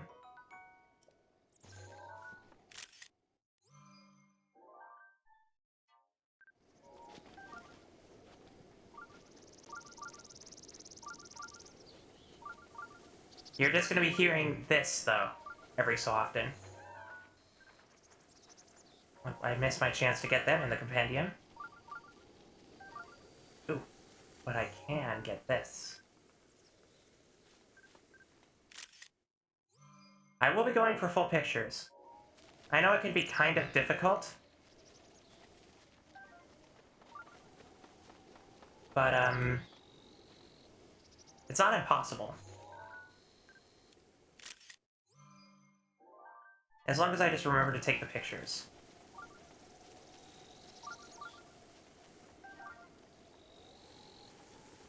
There should be truffles here as well.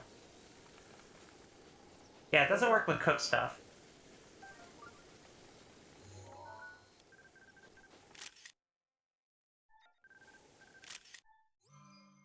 I can buy pictures later. Yeah.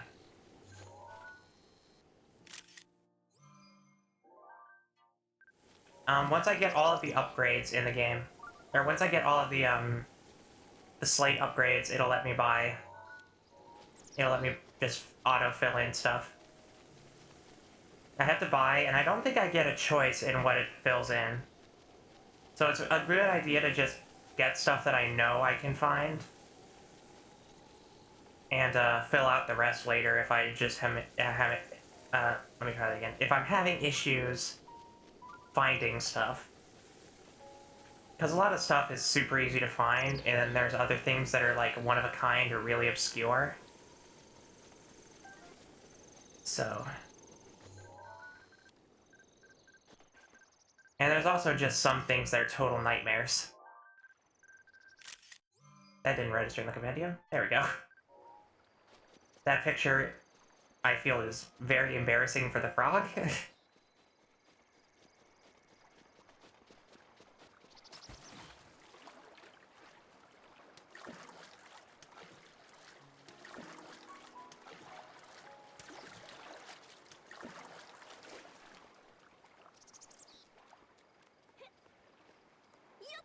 Yeah, it doesn't work on NPCs, so it won't work on Koroks, but there's an item for that.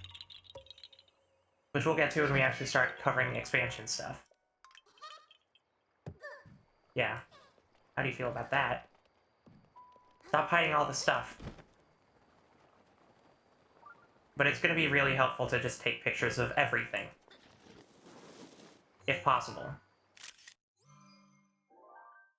If it worked on Koroks, it would just be constantly beeping. Yeah, that's why there's a mask for it.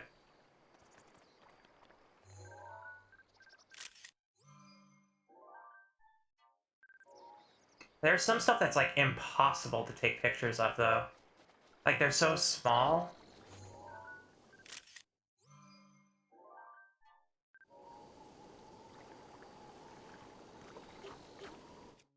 Like, good luck if I'm trying to find a restless cricket in the grass.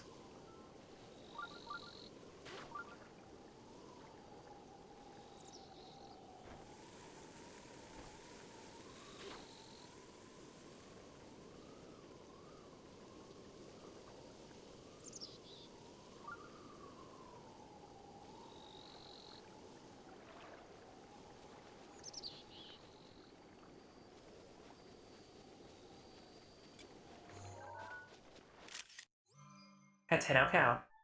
Couldn't you drop one in a room and take a picture of that? Yeah, but some creatures are taken alive, so they'll just run away. I guess it wouldn't hurt to try, though. Don't I have animals in my pockets? Yeah, I have a Staminoka bass. Let's try this. Let's try the summerwing butterfly. Yeah. And it's gone. More like a closed room? Yeah. Probably.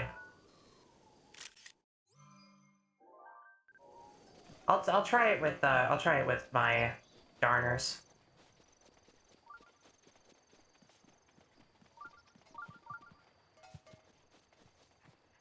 The ginkgo. Oh, there's so many good doggos.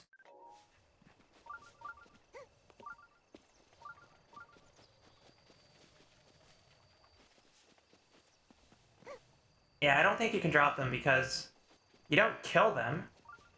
They're taken alive. Yeah?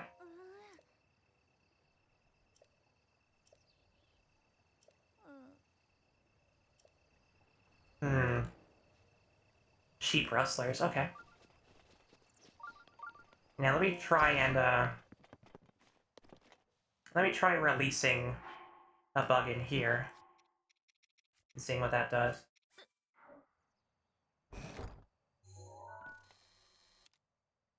Yep, just gone. It's basically released, yeah.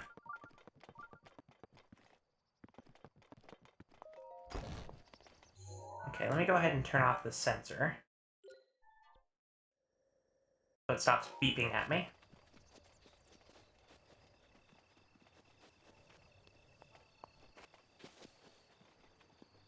Yeah, it's always worth a try. It's just behavioral, you know?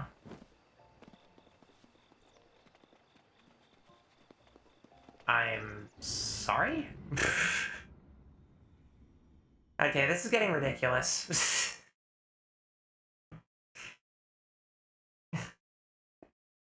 Hetero's cursed. Richie. What are you doing?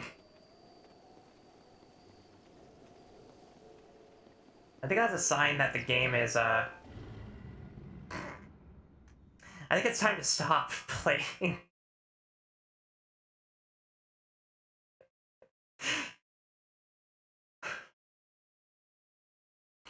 Every copy of Breath of the Wild is personalized.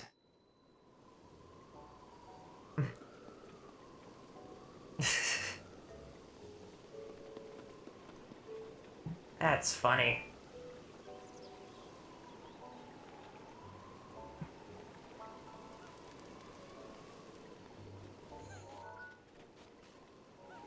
That's just a pot. Okay. Oh, you never know if I need to find a soup ladle. I think I'll be able to constantly farm a weapon in this rate, yeah. Easily, easily.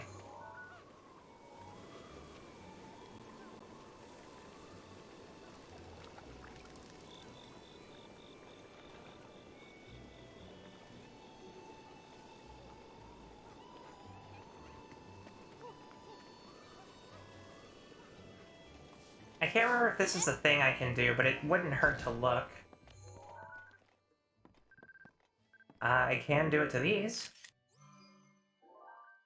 I don't think I can do it to the ones in... Oh, I can do it to the ones on display.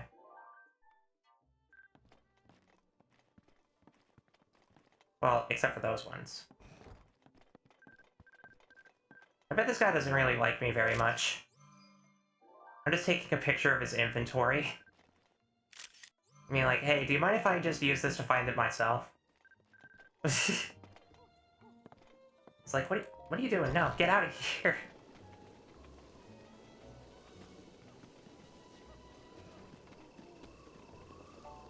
Ooh. This is a little different. A little more detailed than I remember. Let's make sure I can actually transport here later. Just say you're inspecting his inventory stock? Yeah, valid.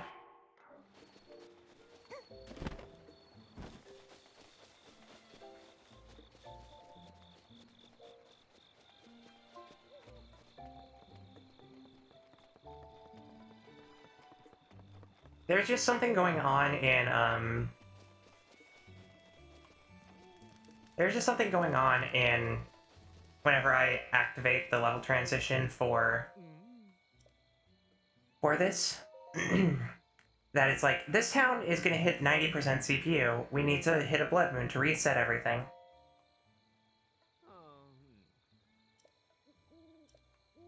So the villagers had a meeting, argued, voted, and decided to tear it down. Yeah, sure, I'll pay.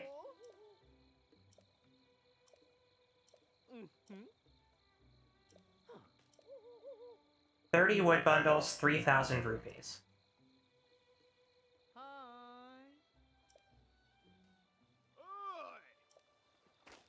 Okay.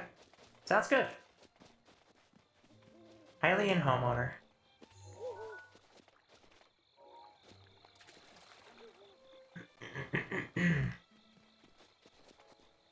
It's actually rumored that that's supposed to be Link's house.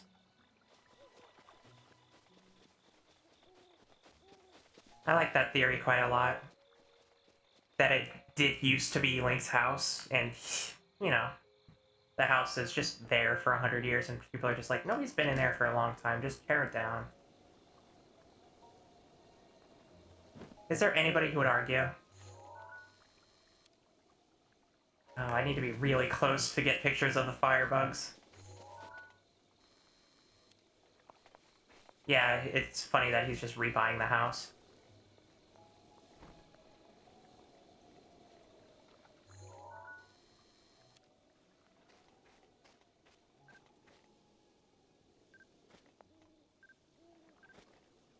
Oh, bugs are the worst.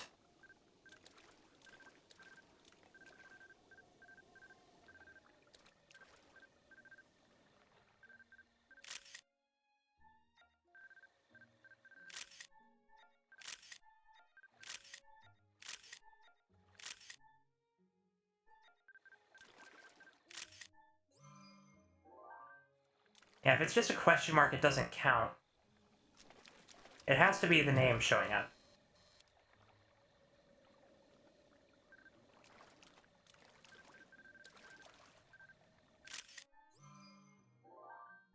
There.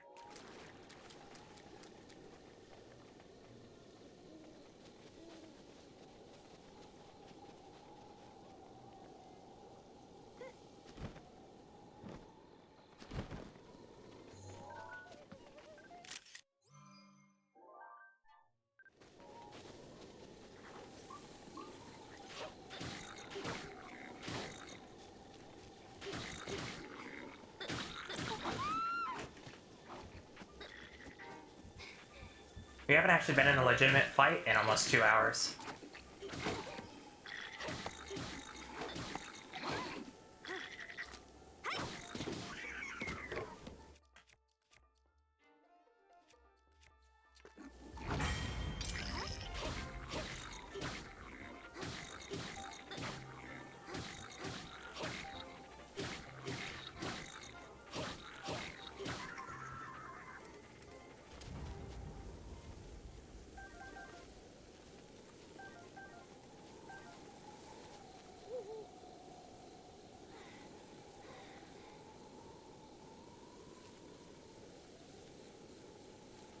Alright.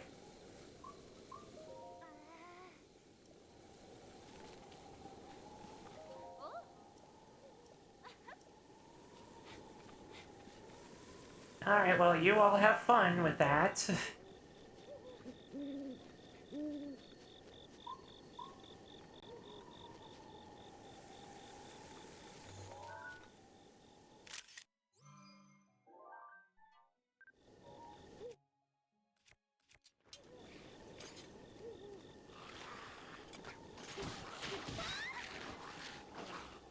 Ow, ow, ow, ow.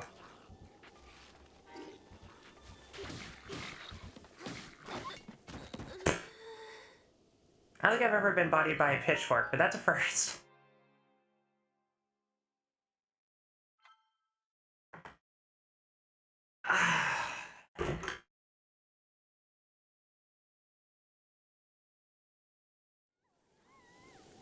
I'm only back here. Okay.